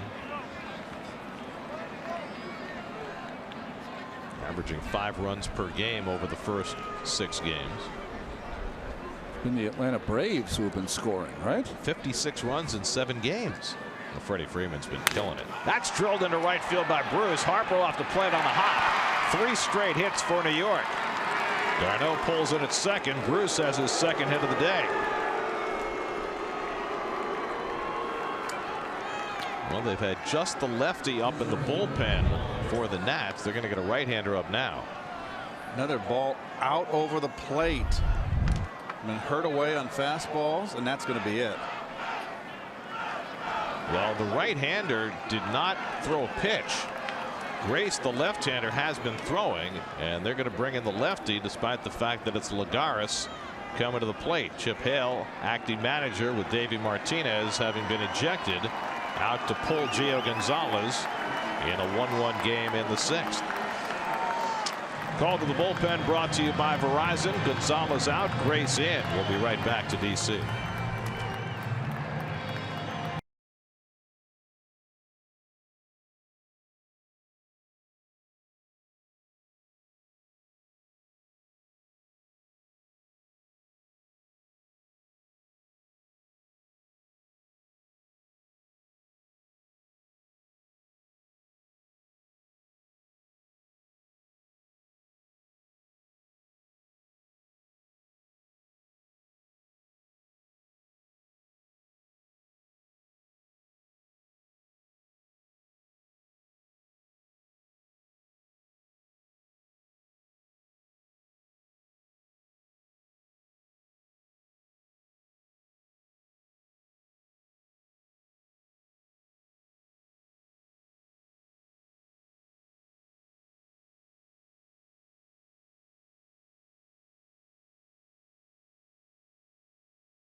All right, Gary, it's Matt Grace in to face Juan Lagares. Mets have tied the game here in the 6th. They have 2 on and 1 out, and Lagares pops up the first pitch he sees from Grace.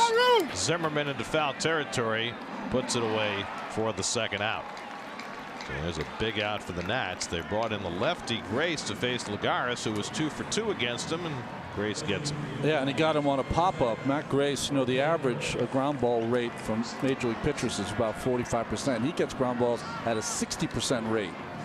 Now with the pitcher's spot due up, Jose Reyes will bat for Steven Matz. Mets only have 2 available right-handed bats on the bench today, Reyes and Kevin Plawecki. They've got a lot of firepower from the left side with Conforto and Nimmo and Gonzalez all available. So Matz is out after 5 innings. His only chance to win is if the Mets can take a lead here in the 6th. And Reyes jumps back and takes ball 1. Well, it also shows how it emphasizes the fact that we mentioned in spring what a nice bench the Mets have this year. To call on a guy like Reyes, a veteran off the bench, and have a strong left-handed bench. These are all positives. You cannot. It takes 25 to win. Reyes got the start here on Thursday, went 0 for 4.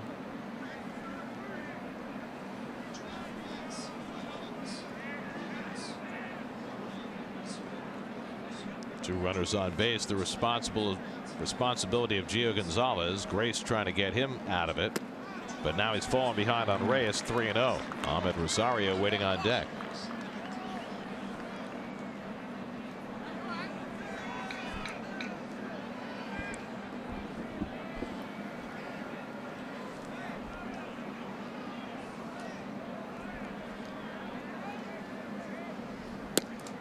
And that catches the corner. 3-1.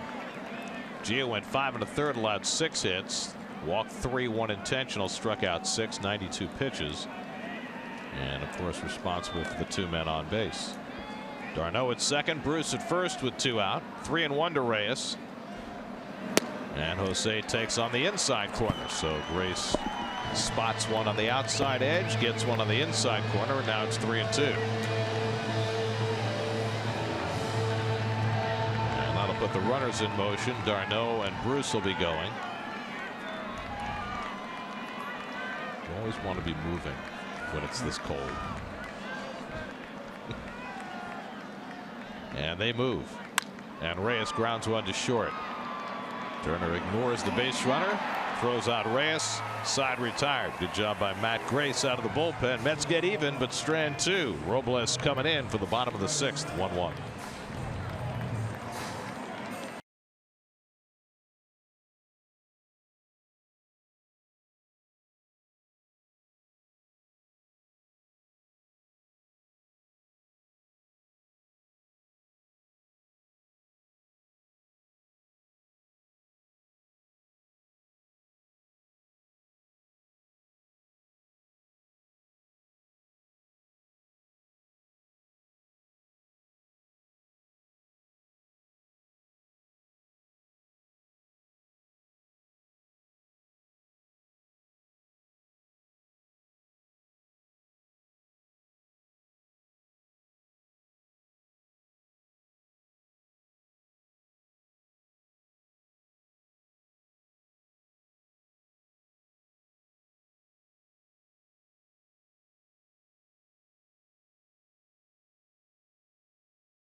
The Nats on a cold day. Steven Matz rebounding from a rough first start. 8 strikeouts in 5 innings. Quick hook from the home plate umpire Marty Foster as he ran Rendon. Lagares with the play of the day, maybe outmatched by Gonzalez.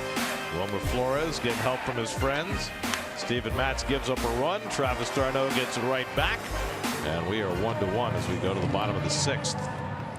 And Hansel Robles, who has been rather magical in his first 2 outings of the year, will try and keep the magic going against the heart of the Nats batting order. It's interesting, right? When you leave spring training, you leave with a roster, and now half of the games Robles has had to pitch in very close games. He gets Bryce Harper to lead off in the home 6th inning. Bryce is struck out and grounded out, and he goes after a first pitch fastball, 0-1. Just keep that ball away from him. Show him fastballs in just to keep him honest off the plate, and just attack him on the outside part of the plate, outside corner. Harper started the year red hot, 0 for 5 so far in this series, and he pops that fastball foul, and it's 0-2.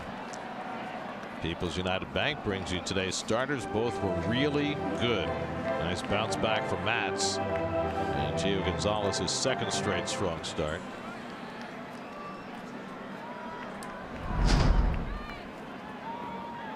Zimmerman and Kendrick to follow against Robles in the 6th.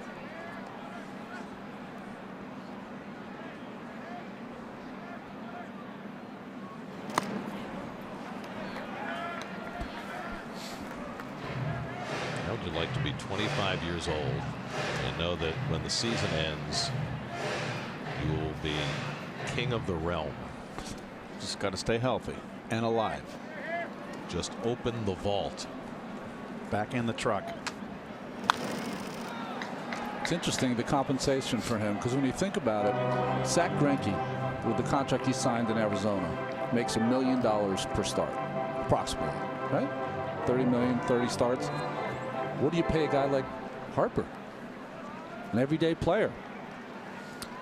It's Right? hard. It's hard because other than a few franchises, if you give him what he's commanding, it's very hard to build a team around. Right? If you give him right. $35-40 million a year. That's a good point. Off the corner with the fastball, 2-2. And will this bring us back to the days when the smaller market teams won't be able to compete? No. I think that everybody's working off the game plan of using younger players who are cheaper, but here's a young player who's going to be very expensive. It's kind of the aberration. 2-2 coming. In the air, deep left field. Cespedes back near the wall, and it's out of here. Bryce Harper goes the other way for his 5th home run of the season to put the Nationals back in front 2-1.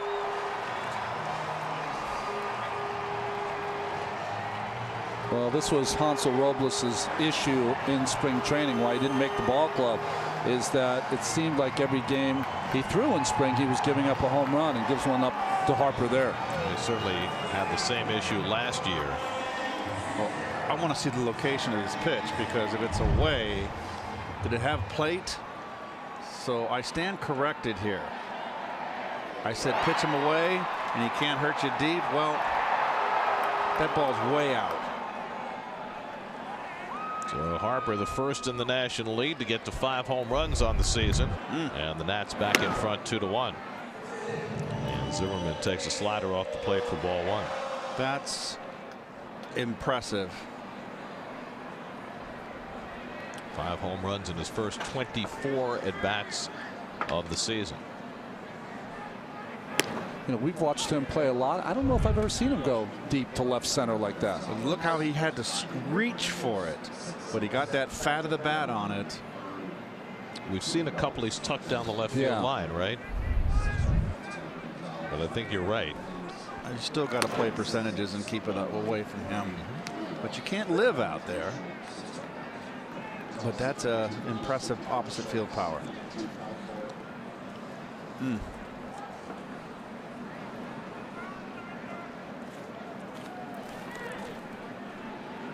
1-2 to Zimmerman, who's 0 for 2 today at that foul pop-up that Flores caught his last time. And he got a piece of that high fastball.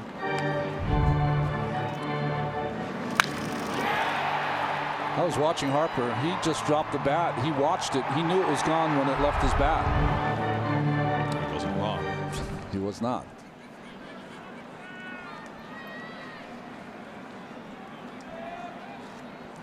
One, two.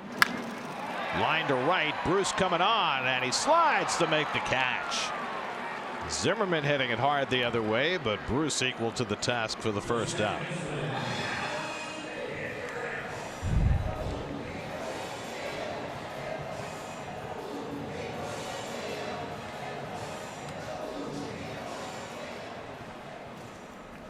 From a fielder's perspective, what is the advantage to sliding there? Said he didn't see it. Maybe that's wondering about the lights. Get out of the. When he slides, he lowers his head, and it probably took him out of the angle of the lights up above, down the third base line. Do the lights have that much impact? Yes. This early in the day? Well, yes, because they are the new lights. They're not like the older lights. These are the mercury vapor. They still doing mercury vapor lights? I don't know, but yes, Gary, you look into those things during the day, they can blind you. 0-2 to Howie Kendrick, who struck out and flied out, and he lays off the slider. 1-2. Mercury vapor. That's what they were. Remember? Yeah. That was the new innovation in the early 70s. I think the lights have been improved since the 70s. I think they're better than the Mercury vapor lights, but they were great lights. Sounds like you can have fun with that kind of light.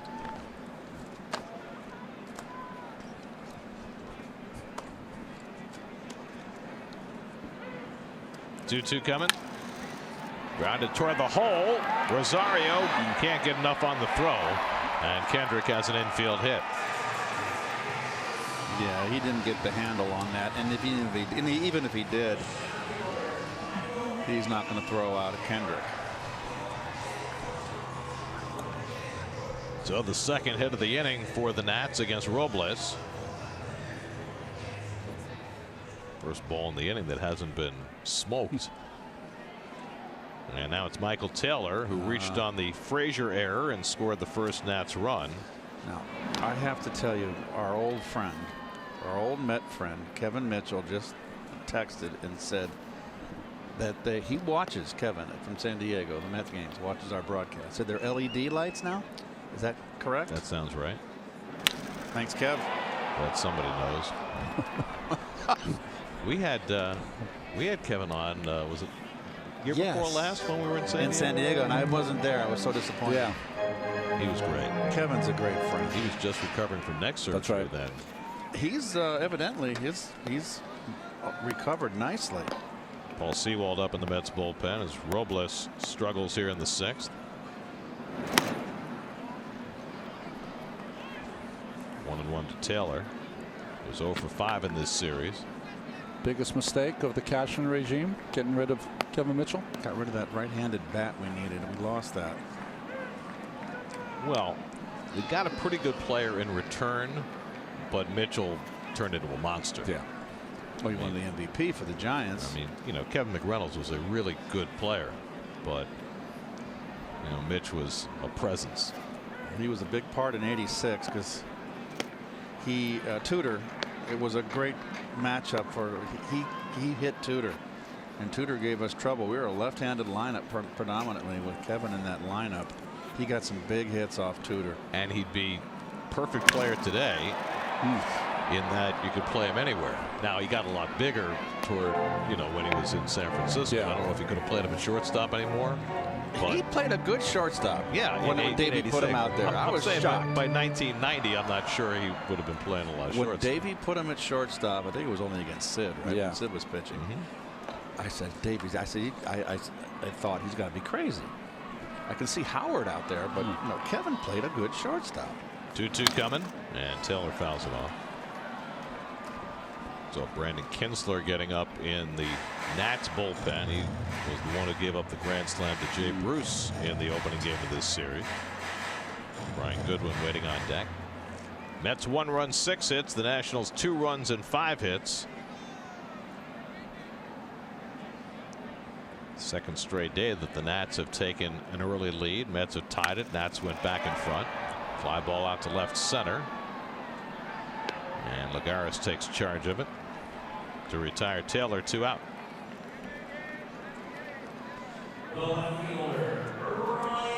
So 2 away. And now Brian Goodwin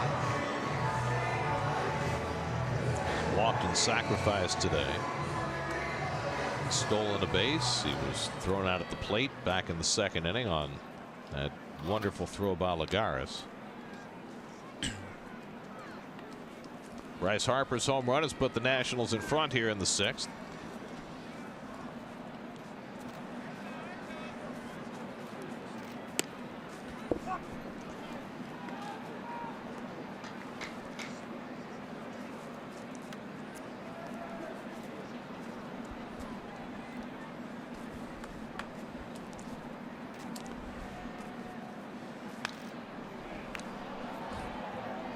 Oh, and 2 to Goodwin.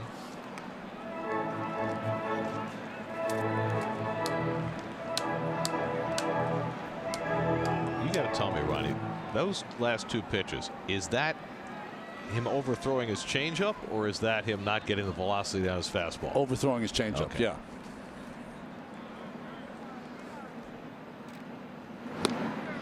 he strikes him out to end the inning. So Robles, after giving up the leadoff home run to Harper, gives up nothing more. Harper's 5th of the year as he takes it the other way. Puts the Nats back in front. 2-1 Washington as we head to the 7th.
Science of Baseball brought to you by Memorial Sloan Kettering Cancer Center. More science, less fear. Look at the hit trunk rotation, folks. It's a very peculiar swing. He loads back. Look at the hips come too quick, almost like his hips rotation is in front. His hands are behind it, a split second. And that's why when he opens those hits up early, that's why he's a middle in here hitter. But look at that follow through, folks. That is no launch angle follow through. That's a line drive swing. Keith, it's almost like he whips his body. His trunk moves in a way that I don't think we see other players' trunk. Like half of it goes one way and half of it goes the other way. To me, it looks like his swing is out of sync. Mm-hmm. Yeah. But you know what? I've seen a lot of strange guys with strange hitters that had peculiar swings. I'm not a great fan of this term, but it's all about squaring it up, hitting the baseball. I don't care what you do, but it's about getting that bat there and clobbering that baseball. Brandon Kinsler pitching the 7th inning for Washington. Ahmed Rosario lines one up the middle. This time gets it past the pitcher, and he's got himself a base hit. So Rosario hit a bullet up the middle that Gonzalez caught in the 4th inning, in the 3rd inning. This time has a base hit leading off the 7th. Well, they jumped all over Kinsler in that 2 nights ago in the opening game of the series. The grand slam, of course, he gave up to Bruce. And I tell you what, Rosario is showing me something. He swings the bat. Brandon, don't put up the bare hand like that. Asking for trouble. Here's Asdrubal Cabrera. So the Mets have already come back to tie once in this game. Trying to do it again here in the 7th against Kinsler, who's making his 3rd appearance of the year and trying to avoid a 2nd straight bad one. Cabrera had a base hit on the first pitch of the game by Gio Gonzalez, who went 5 1/3, allowed a run on 6 hits. So Cabrera's now hit in 6 straight games. Kinsler's keeping Rosario close. Rosario, one of the more athletic Mets in their lineup. He's got some speed, but countered by Severino, who has a fantastic arm behind the plate. Ahmed caught in his only stolen base attempt so far this year.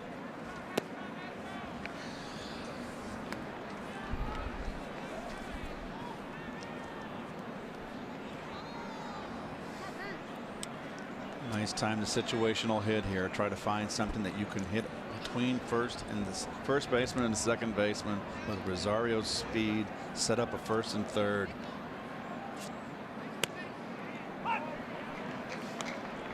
One and one to Cabrera with Cespedes on deck. Keep in mind that the Mets have a stacked left-handed bench. You've got Conforto, Nimmo, and Gonzalez all available from the left side.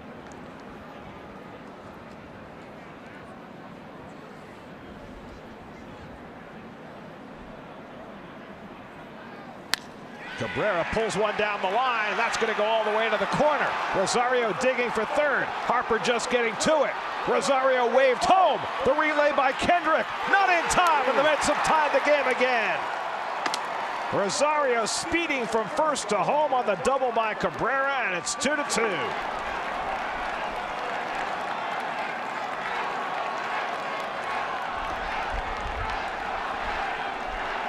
This team keeps on doing this. The other team puts up a marker, and the Mets respond in kind. Down and in.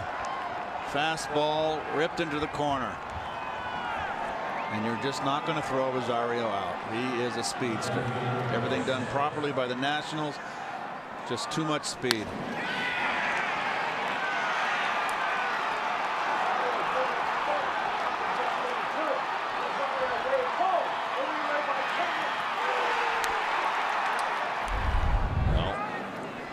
Nobody on this team who runs like that. He is a joy to watch. Here's Cespedes with the go-ahead run at second. And he takes the loan away from Kinsler. So Brandon Kinsler, who did such a great job for the Nationals after they got him last year from the Twins, he's been hammered 2 straight outings by the Mets.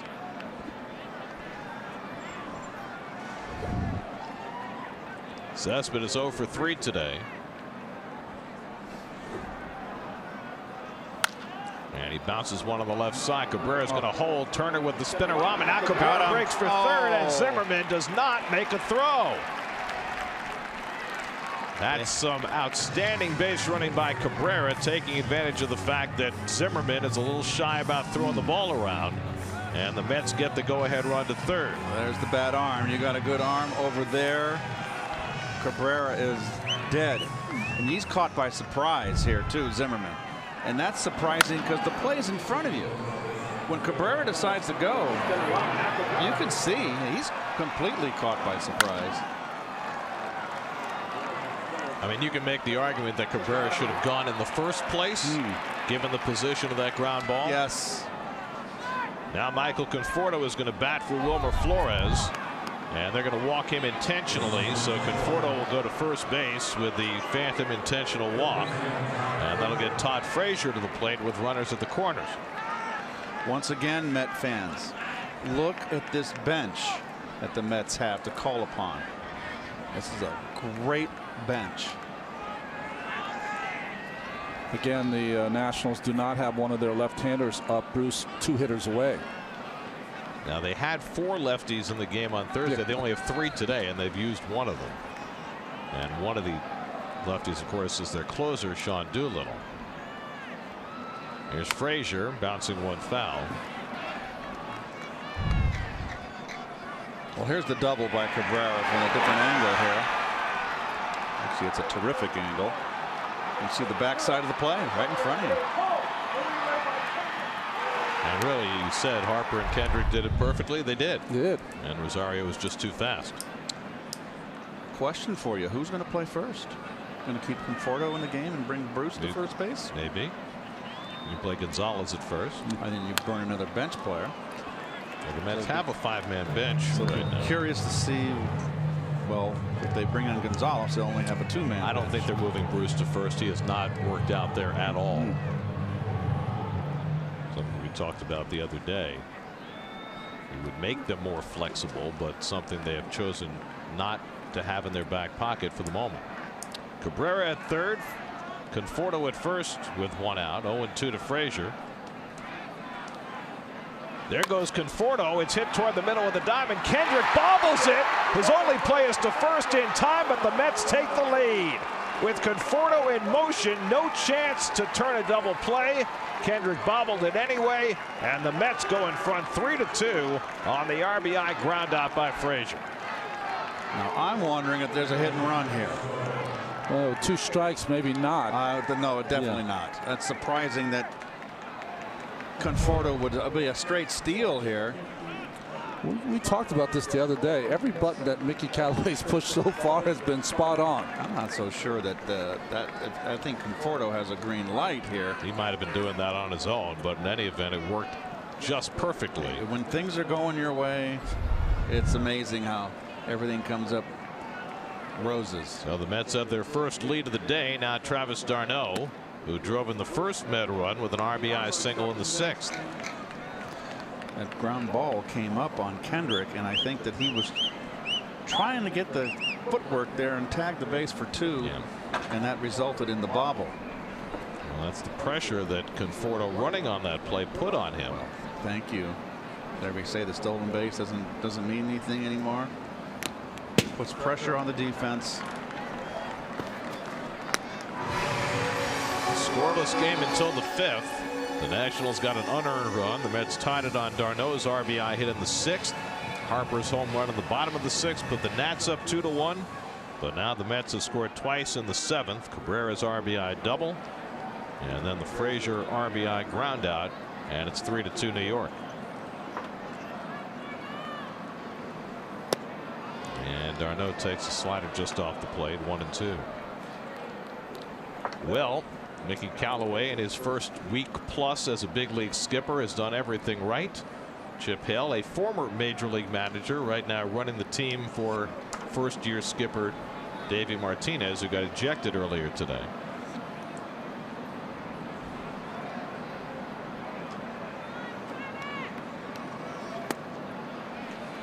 Two to d'Arnaud. Well, remember, this is really the recipe for success for Washington. Once they get a lead, they want to go to Kinsler, Madsen, and Doolittle. It's not working for Kinsler in this series so far. Not holding up his end. He's now given up 6 runs in an inning and 2/3 in this series.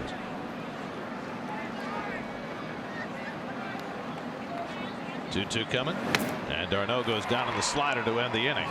But a productive one for the Mets as they put up a pair and take their first lead of the day, 3-2 in the 7th inning stretch.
Watch SNY Mets games on the go on any device with live streaming presented by Verizon. Just visit SNY.TV or download the NBC Sports app today for live streaming coverage of every SNY Mets game.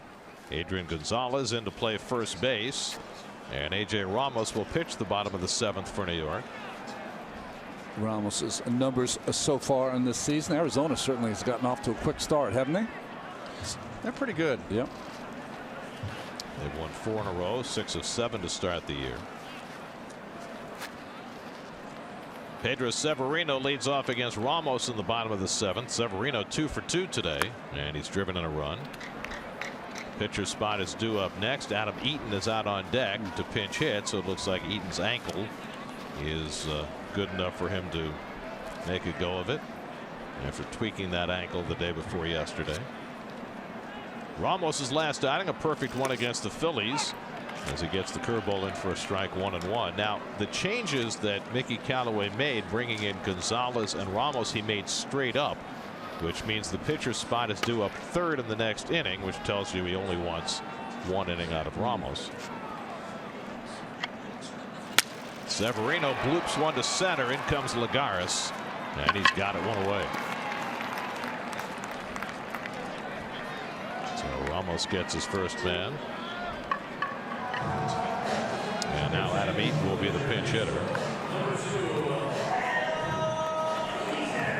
Eaton got on base in his only 2 plate appearances on Thursday and scored 2 runs. On the second one, an awkward slide home.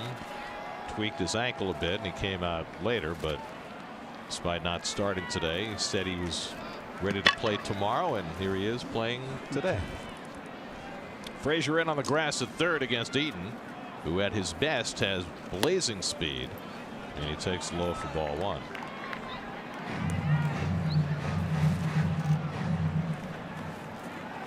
Ryan Madson up in the Nationals bullpen, getting ready to pitch the 8th after another rough inning for Brandon Kinsler in the 7th.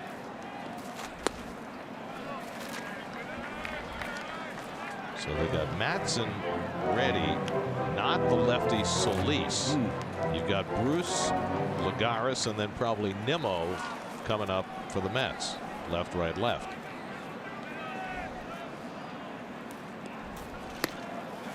Butter out a strike, 2-1 to Eaton. So it's been interesting watching the Nationals use their bullpen these first 2 games of the series. Davey Martinez / whoever's making the calls right now, not so inclined to look for those lefty-lefty matchups, despite having that proliferation of lefties in the bullpen. Eaton pops one up. Easy for Cabrera. 2 out. Watch every out-of-market regular season game live at home, in the office, or on the go with MLB.TV. Your subscription allows you to watch live baseball on your favorite supported devices. Blackout and other restrictions apply. Visit MLB.TV for details. So Ramos has retired his first 2 with ease. Now he'll take on Trey Turner, who's been on base twice with a bunt, single, and a walk. And interesting in this spot, with Matt Reynolds on deck and 2 out and nobody on, the Mets are not trying to take away the bunt from Turner, figuring he's got enough pop. A spot where he'd look for an extra base hit, not a bunt. And now Ramos behind him, 2-0. Ramos is an interesting pitcher. It almost seems like he starts every count 2-0 to get to his breaking ball. He likes to throw his breaking ball. He does. Threw his fastball, what, 36% of the time last year?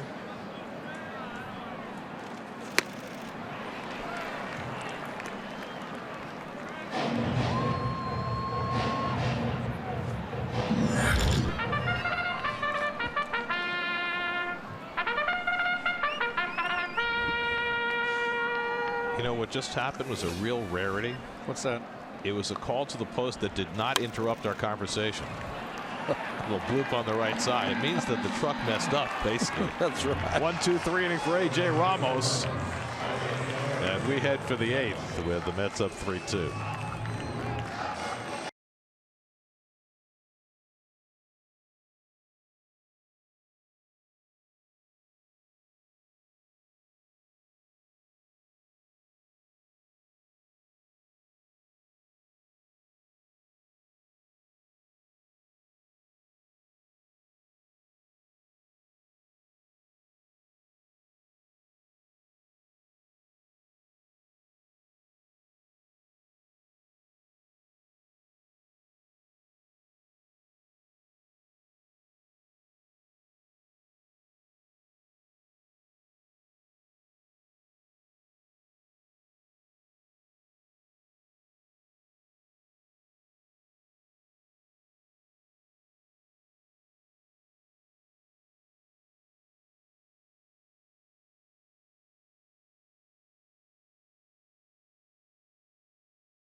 It's a chilly day, but if you've made the trip down from New York to D.C., ready to root your team on, you will withstand any cold necessary to watch your early in the season red-hot New York Mets. They get to feel right at home if you're having a Nathan's dog, right? There's your Mets box score presented by Memorial Sloan Kettering Cancer Center. Travis d'Arnaud drove in the first Met run.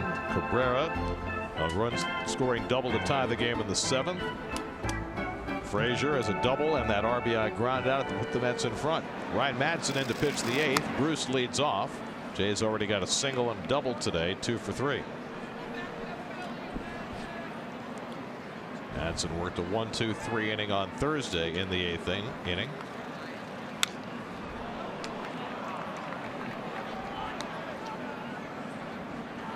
So Jay is 4 for 7 in this series,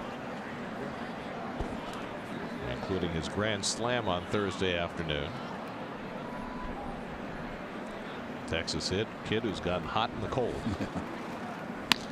1-2 to Bruce. Madson still throws hard. Yes, he does. 96. That was some good juice on that one. His career took a 3-year hiatus because of arm trouble, but he returned with the Royals in 15, and he's bounced around a couple of times since then, Oakland and then to Washington, but he is still a force to be reckoned with at age 37.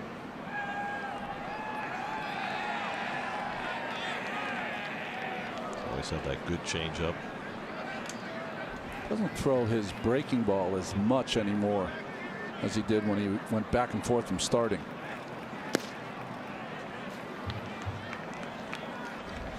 It's got an Iron Mike kind of motion to it. What does that mean? Iron Mike used to be a pitching machine that would throw batting practice pitches to hitters, and it's very robotic, his way of throwing the ball. And he strikes out Bruce with some heat. So Madson fans the first man to face him. 1 out in the 8th. Jacob Rame is up in the Mets bullpen. We have not seen much of Rame in the early season.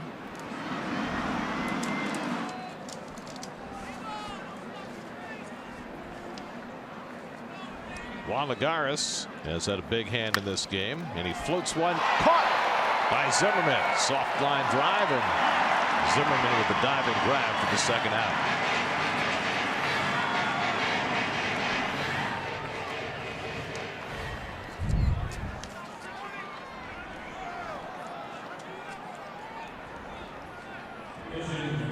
So 2 out and nobody on. Now Brandon Nimmo will be the pinch hitter.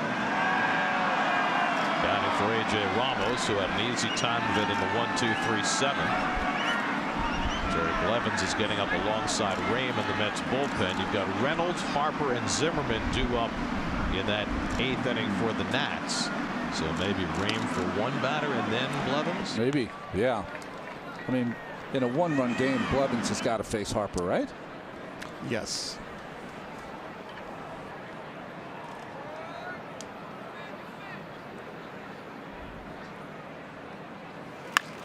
Nimmo strokes one the other way, and that goes foul.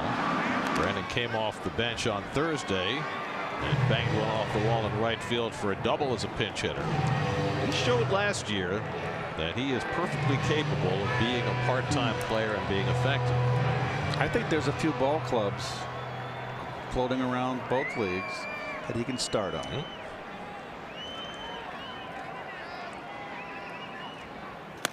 I mean, let's face it, right now with the everyday outfield of Cespedes, Conforto, and Bruce, there are a lot of starting players on other teams who would be 4th outfielders on this Mets team. Yeah.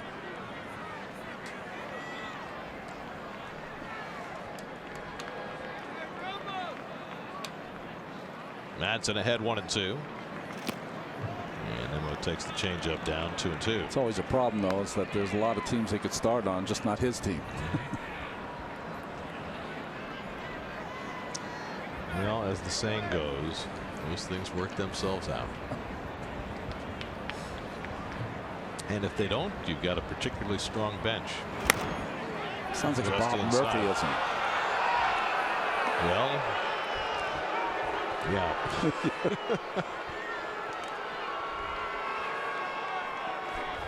Fans getting a little perturbed with the home plate umpire Marty Foster, who's already run Anthony Rendon and Davey Martinez from this game. 3-2 to Nimmo. And Brandon takes ball 4. And Madsen staring in at Foster. Unhappy about those last couple of calls. Threw a 3-2 changeup and missed, and Nimmo's on with a 2-out walk.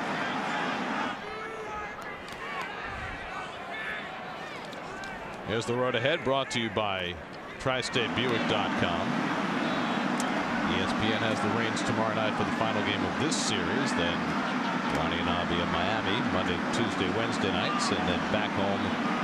Mets and Brewers over the weekend. I'll keep the fire hot up here in the cold weather for you guys. I'll think of you while I'm lying by the pool. Keith. That wonderful pool at the hotel the Mets stay at. Spectacular. Don't give it away. Rosario singled and scored. Got the Mets go-ahead rally started in the 7th. There goes Nimmo. The throw by Severino. Too late, and Nimmo steals the base. So a nice little 2-out base hit will give a nice insurance run. Don't tell me stolen bases are passé. Just the Mets' second stolen base of the season. Nimmo ties Jay Bruce for the club lead. Washington's holding up action here, whether they're going to replay it or not. Here comes Chip Hale. Yeah, he wants to replay it. So they're going to use a challenge here to see if they can take the stolen base off the board. If it stands, it's the 3rd stolen base of Nimmo's major league career. He had 2 last year. The only way he can be out is he came in awfully high in his slide. Well, Yeah. he got tagged on the head, but it looked like his rear end might have been on the bag before the tag was made. It's the right foot you got to really look at, because the right foot came up over the bag at one point, and it's whether they had the tag on at that point. Watch his, well, you can't see it here, but his right foot comes up and over the bag and is off the bag. But you're right, Gary. Maybe his. But I think his butt might have been on the bag at the It's point just- where the tag was made. It's once again, it's just not good sliding. The guys are sliding through the bag. He's off the base there, but he's But I'm not sure the tag was on him when he came off. right. But still, the bottom line is it should never, with a proper slide. Why do you think that is, Keith? Do you I don't think- know. Do you think guys don't practice sliding as much as they might have? Is that I've got to. simply- I don't know what they're doing in the minor leagues. I mean, that was everybody got the sliding pants on, and you had to get out in line and slide in the outfield grass in spring training. I don't know if they're doing that, but I'm telling you, the sliding is terrible in today's game. Well, we've already seen a few awkward ones today, and we have a decision rendered, and they do not overturn the call. So the Nats lose their challenge. Nimmo has his first stolen base of the year. Chip Hale's left to shake his head, and Rosario with a chance to get an insurance run home from second with 2 out. 0-1 the count to Ahmed.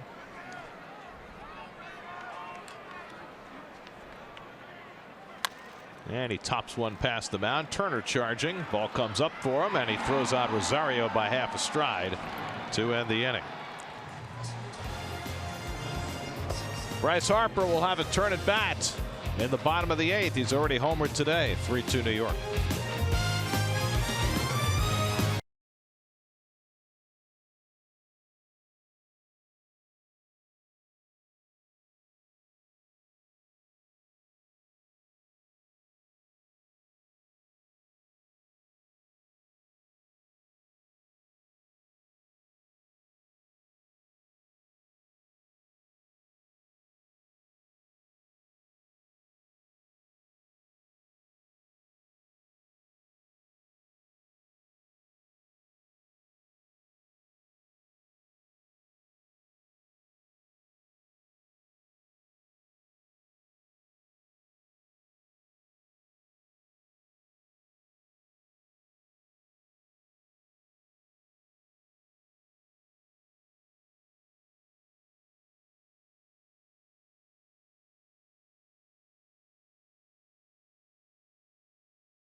SNY insider Ralph Vacchiano has all the latest news and rumors from the Jets and Giants on SNY.TV, your online home of all things New York sports.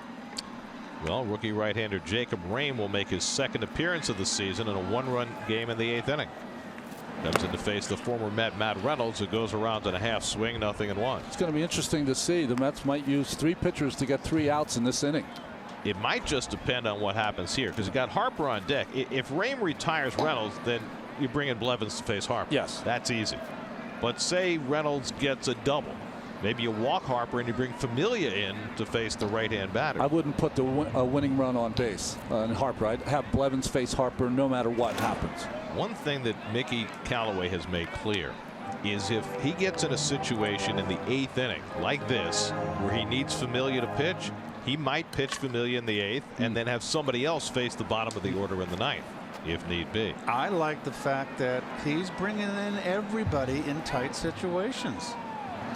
He's throwing Rame right out there. Say, hey, I got a 1-run lead against our division rivals here, and you're in the ball game here, son. That's showing him confidence. But do you think if Zimmerman were batting here instead of Reynolds that he would bring Rame into a one-run game? It doesn't matter. I don't think Rame is thinking past that. He's in a tight ball game late. But I like the idea. But I think that's part of the point about the way that this bullpen's being utilized. The matchups matter. It's scripted. Yeah. It's scripted who they want to face certain hitters. But I think it's a great thing because it gives everybody an opportunity to feel like they're pitching into these close games. And you're only dipping your toe in. You're not jumping in the pool, right? Just need to get 1 out. 2-2 to Reynolds, who struck out in his only at bat, and now it's up high, a full count. You're going to find out about your players. You're throwing these. Mickey Callaway's throwing him in the water. And, hey, go swim. I think this is a big series, even though it's April. This is you set a tone right here. You're on the road playing your division rival. Bouncing ball, Cabrera behind the bag on the backhand, and Rame gets his man for the first out in the bottom of the 8th. His job is now done. So Rame gets the out that he's asked to get, and now Jerry Blevins will be brought in to face Bryce Harper in a 1-run game in the 8th inning. Fasten your seatbelts. 3-2 in the 8th. We'll be right back.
Nationals a few years back to try and take care of the big left-handed bats in the National League East.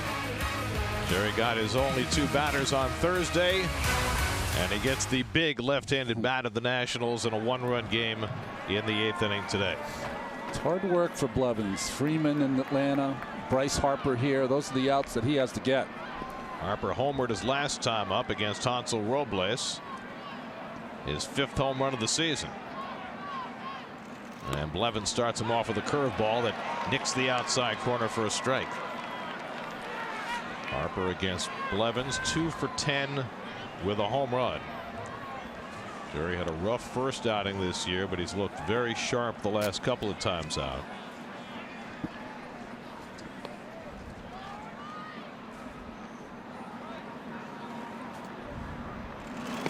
And Harper lays off that curveball. No swing, 1-1. Ryan Zimmerman on deck. Jeurys, Familia getting ready in the bullpen. Likely a one-batter affair for Blevins.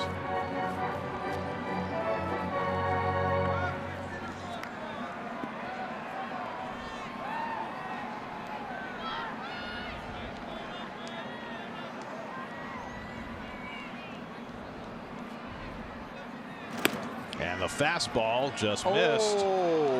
Darno and Blevins both thought they were going to get that call, but that's a huge call by Marty Foster. 2-1 now instead of 1-2. Huge non-call. That swing count. Now it's 2-1 instead of 1-2.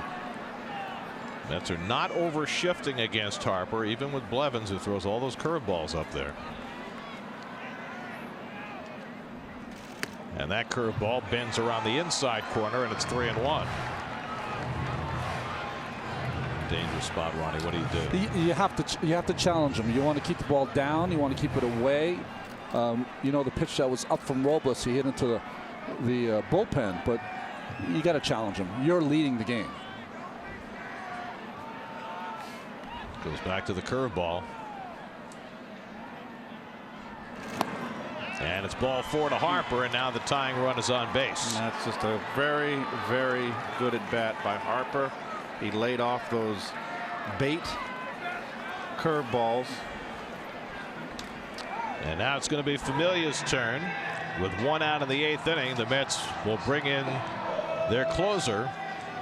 See whether he's asked to get 5 outs or just a couple. Blevins out, Familia in. We'll be right back.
Jeurys, Familia brought in with 1 out of the 8th inning.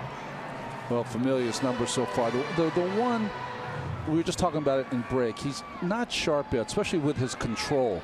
Good time to get sharp, though. Comes in to face Ryan Zimmerman, who's 0 for 3 today. Hit the ball hard his last time up, a line out to right field. Harper the tying run at first.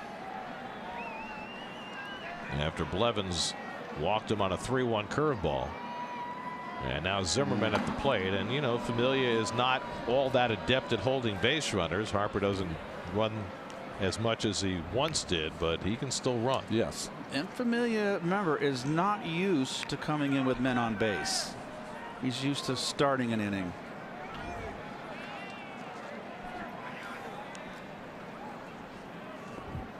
Zimmerman 1 for 7 against Familia in his career.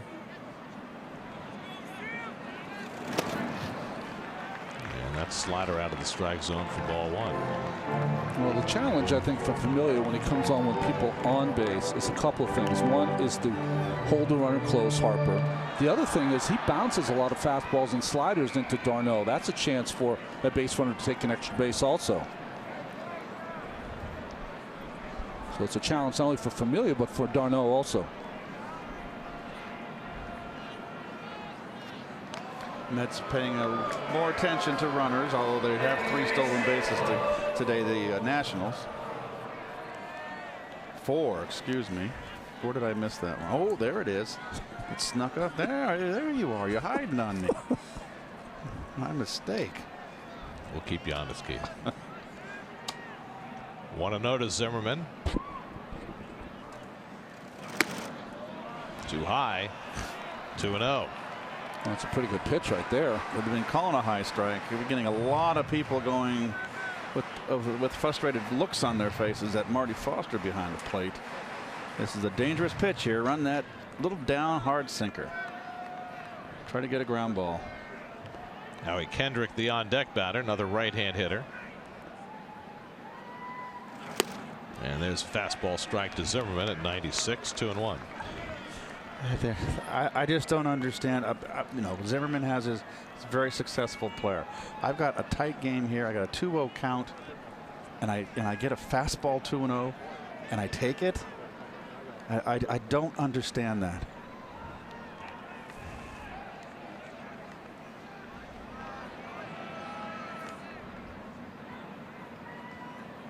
There goes Harper. d'Arnaud with the throw on a hop. Dropped. Safe. And the tying run is at second base. Harper's first stolen base of the season and the 5th of the day for the Nationals. Well, it all began last year with Dusty Baker in spring training, where they were going to take advantage of the Mets. And Dave Martinez was the bench coach, and Davey Martinez. And it's continuing here with the 5 stolen pillows. Harper had only 4 steals all of last year. Now he's got his first of this season, and a base hit could tie the game. Familia behind on Zimmerman, 3-1. Missed with the slider, 2-1. This is a great pitch to hit.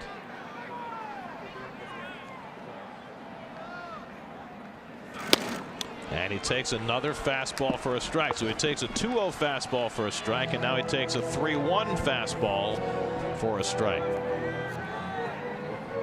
And now it's a full count to Zimmerman with Kendrick on deck.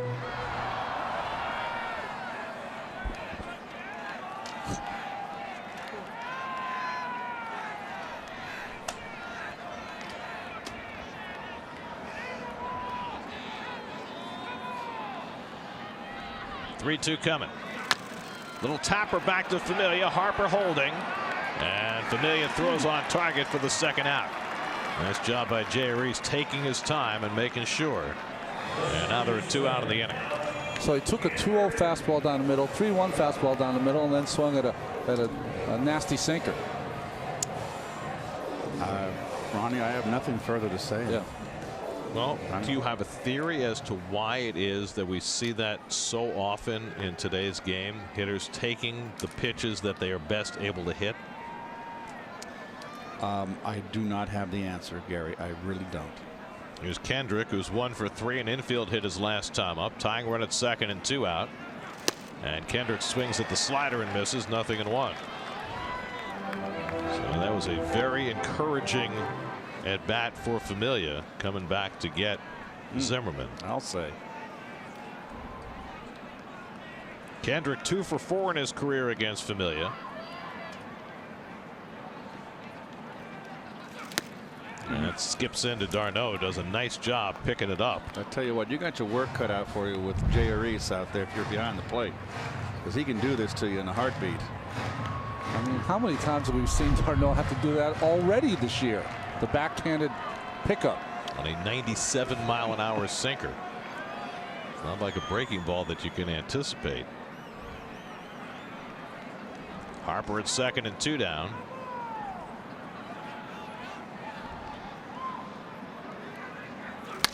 Ground ball. Cabrera's in front of it. Side retired.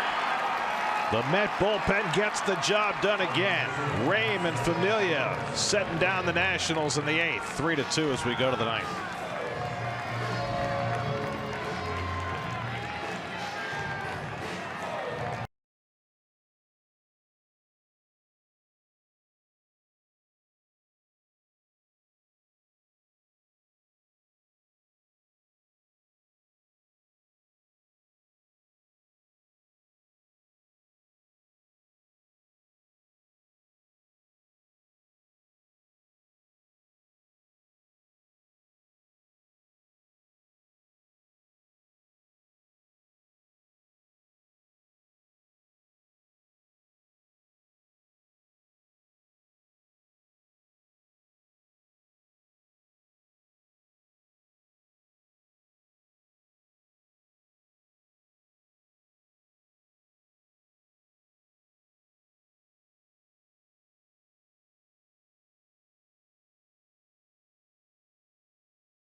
Boy, isn't that the truth, Gary? It has been a charmed first week and a half for Mickey Callaway, and he hopes the charm continues through another inning today. 3-2 as we go to the 9th. And you see the game summary. And for the second straight game with his team behind, the Nats will bring in their closer Sean Doolittle to pitch the 9th inning. And as Dribble Cabrera pops up the first pitch into shallow center, in comes Taylor to call. And on one pitch, Doolittle has the first out in the top of the 9th. That goes Sports Night tonight at 11 o'clock. All the baseball action, the Masters, and the draft looming. 1 out and nobody on. Now Cespedes has gone 0 for 4 today.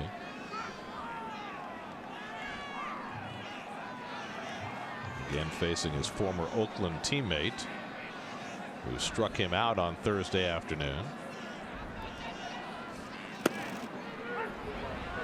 Sean Doolittle, born in South Dakota, but grew up in South Jersey, Medford, New Jersey.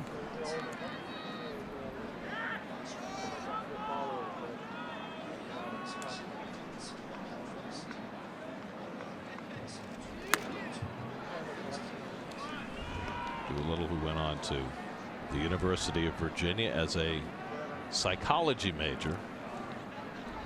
Helps to be a psychology major if you're a pitcher, doesn't it? Especially in the bullpen. Really hold a few therapy sessions. That's right. Well, maybe he's good out there. That's because those guys need some therapy out there in that bullpen. They got too much time on their hands. Well, and now, at least with the Mets, you have more guys spending more time in the bullpen than they used to. I was reading today about how A.J. Ramos and Jeurys Familia used to go down to the bullpen 6th, 7th inning because they weren't going to be used till late. Now they've been asked to be down there by the 4th inning because heck, you never know when you might be needed. That foul ball knocked the mask right off Severino. Well, I'll give you the shivers. Shiver me timbers.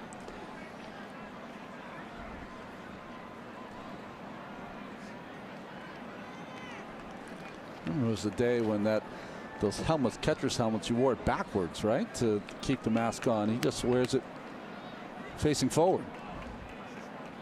I remember when catchers wore the hat under their catcher's mask. Much has changed. 1-2 coming on the outside corner, and for the 2nd straight time, Doolittle strikes out Cespedes, who lingers for a bit of conversation with Marty Foster. I wonder how it feels for a home plate umpire to have let's say we'll cut him some slack. Had a bad day because in a countless amount of players from both sides are giving you grief.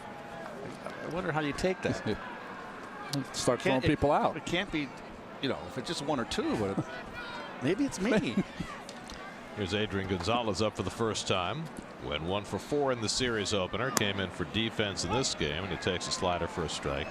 Well, I mean, you can make mistakes if you're a home plate umpire, but the worst thing that Foster did all day was the ejection of Rendon. Yes. Who didn't say a word and got run out of the game. That changes the whole nature of the game. Think about how the Mets might have handled the bottom of the 8th differently had it been Rendon coming up rather than Reynolds. There you go. Maybe Rame doesn't make it into the game. Who knows? 0-2 to Gonzalez with 2 out. And he struck him out with a fastball, so a clean inning for Sean Doolittle. 1-2-3 with a couple of strikeouts. Jeurys Familia's gotten 2 outs. He'll be asked to get 3 more. 3-2 Mets.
Last of the 9th inning, Mets looking for their 4th straight win.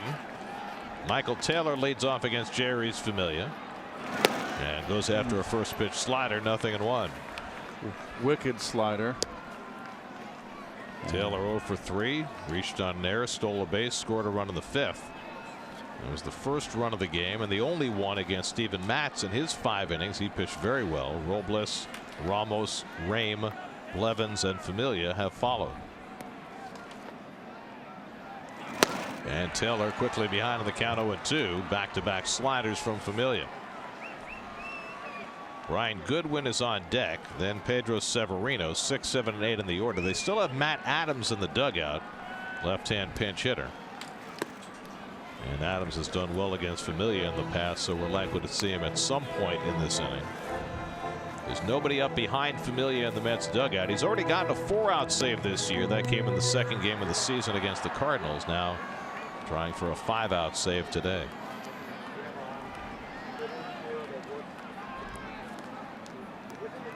One-two to Taylor.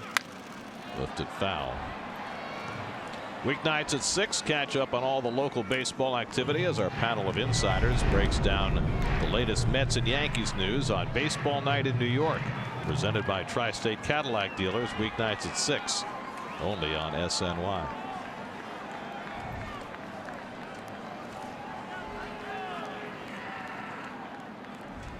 One-two coming. Slider stays inside. It seems to me it's always important to get that first man out in a one-run game, but maybe even more important after you've been up and down like Familia. Up and down, and also keep Taylor off the bases because he has great speed. He can almost steal you a run. 2-2. Slider got him. One man down in the ninth. Well, the slider got him, but the slider was not a strike. And it was not a good slider. It was hanging up and way up and in. I think it was bad enough that he couldn't reach it. It was like a backup slider. It works a lot of times. So 1 out and nobody on. Familia's faced 3 and retired them all. How about this Mets bullpen? Robles gave up the home run to Harper leading off in the 6th, but only 1 infield hit since then. And Goodwin takes a knee-high fastball for a strike. You know, we've talked a couple of times on every button that Mickey has pushed so far has worked. Well, it makes it a lot easier when your bullpen's as good as they've been so far. Well, he's putting them in spots to succeed, and that's part of the formula. And I think never more apparent than what he did with Jacob Rame today. Rame has been in 1 game all season. It's a 1-run game in the 8th, but he found the right spot for him to get a key out. Yeah, he got the out, and I think the move, even though it didn't work because Jerry walked Harper, was the right move. Goodwin is 0 for 1, a walk and a sacrifice today. In the air, shallow center, in comes Lagares. 2 out. Gary, no need to worry. I saw a little bit of nervousness in your voice, but it's Lagares out there. So the Nationals are down to their final out of the afternoon. Of course, Lagares has had a big hand in this game with his throw to the plate to cut down a potential run. So here's the aforementioned Matt Adams, the final hold for the Nationals. Adams 2 for 4 in his career against Familia. Came up as a pinch hitter in the game on Thursday and flied out against Seth Lugo. Mets trying to take the first 2 of this series from the Nationals with a night game tomorrow night. And Adams fouls off the fastball, 0-1. If Adams keeps it going, Wilmer Defoe is on deck to pinch hit for the pitcher. Adams is hitting for the catcher Severino. Got to keep it in the ballpark here. Mets came from behind twice in this game. And now Familia trying to make that lead stand up. He's faced 4 and retired them all.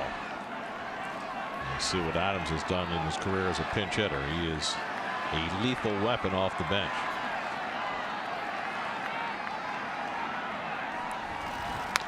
Grounded down to first. Gonzalez got it, and the ball game is over.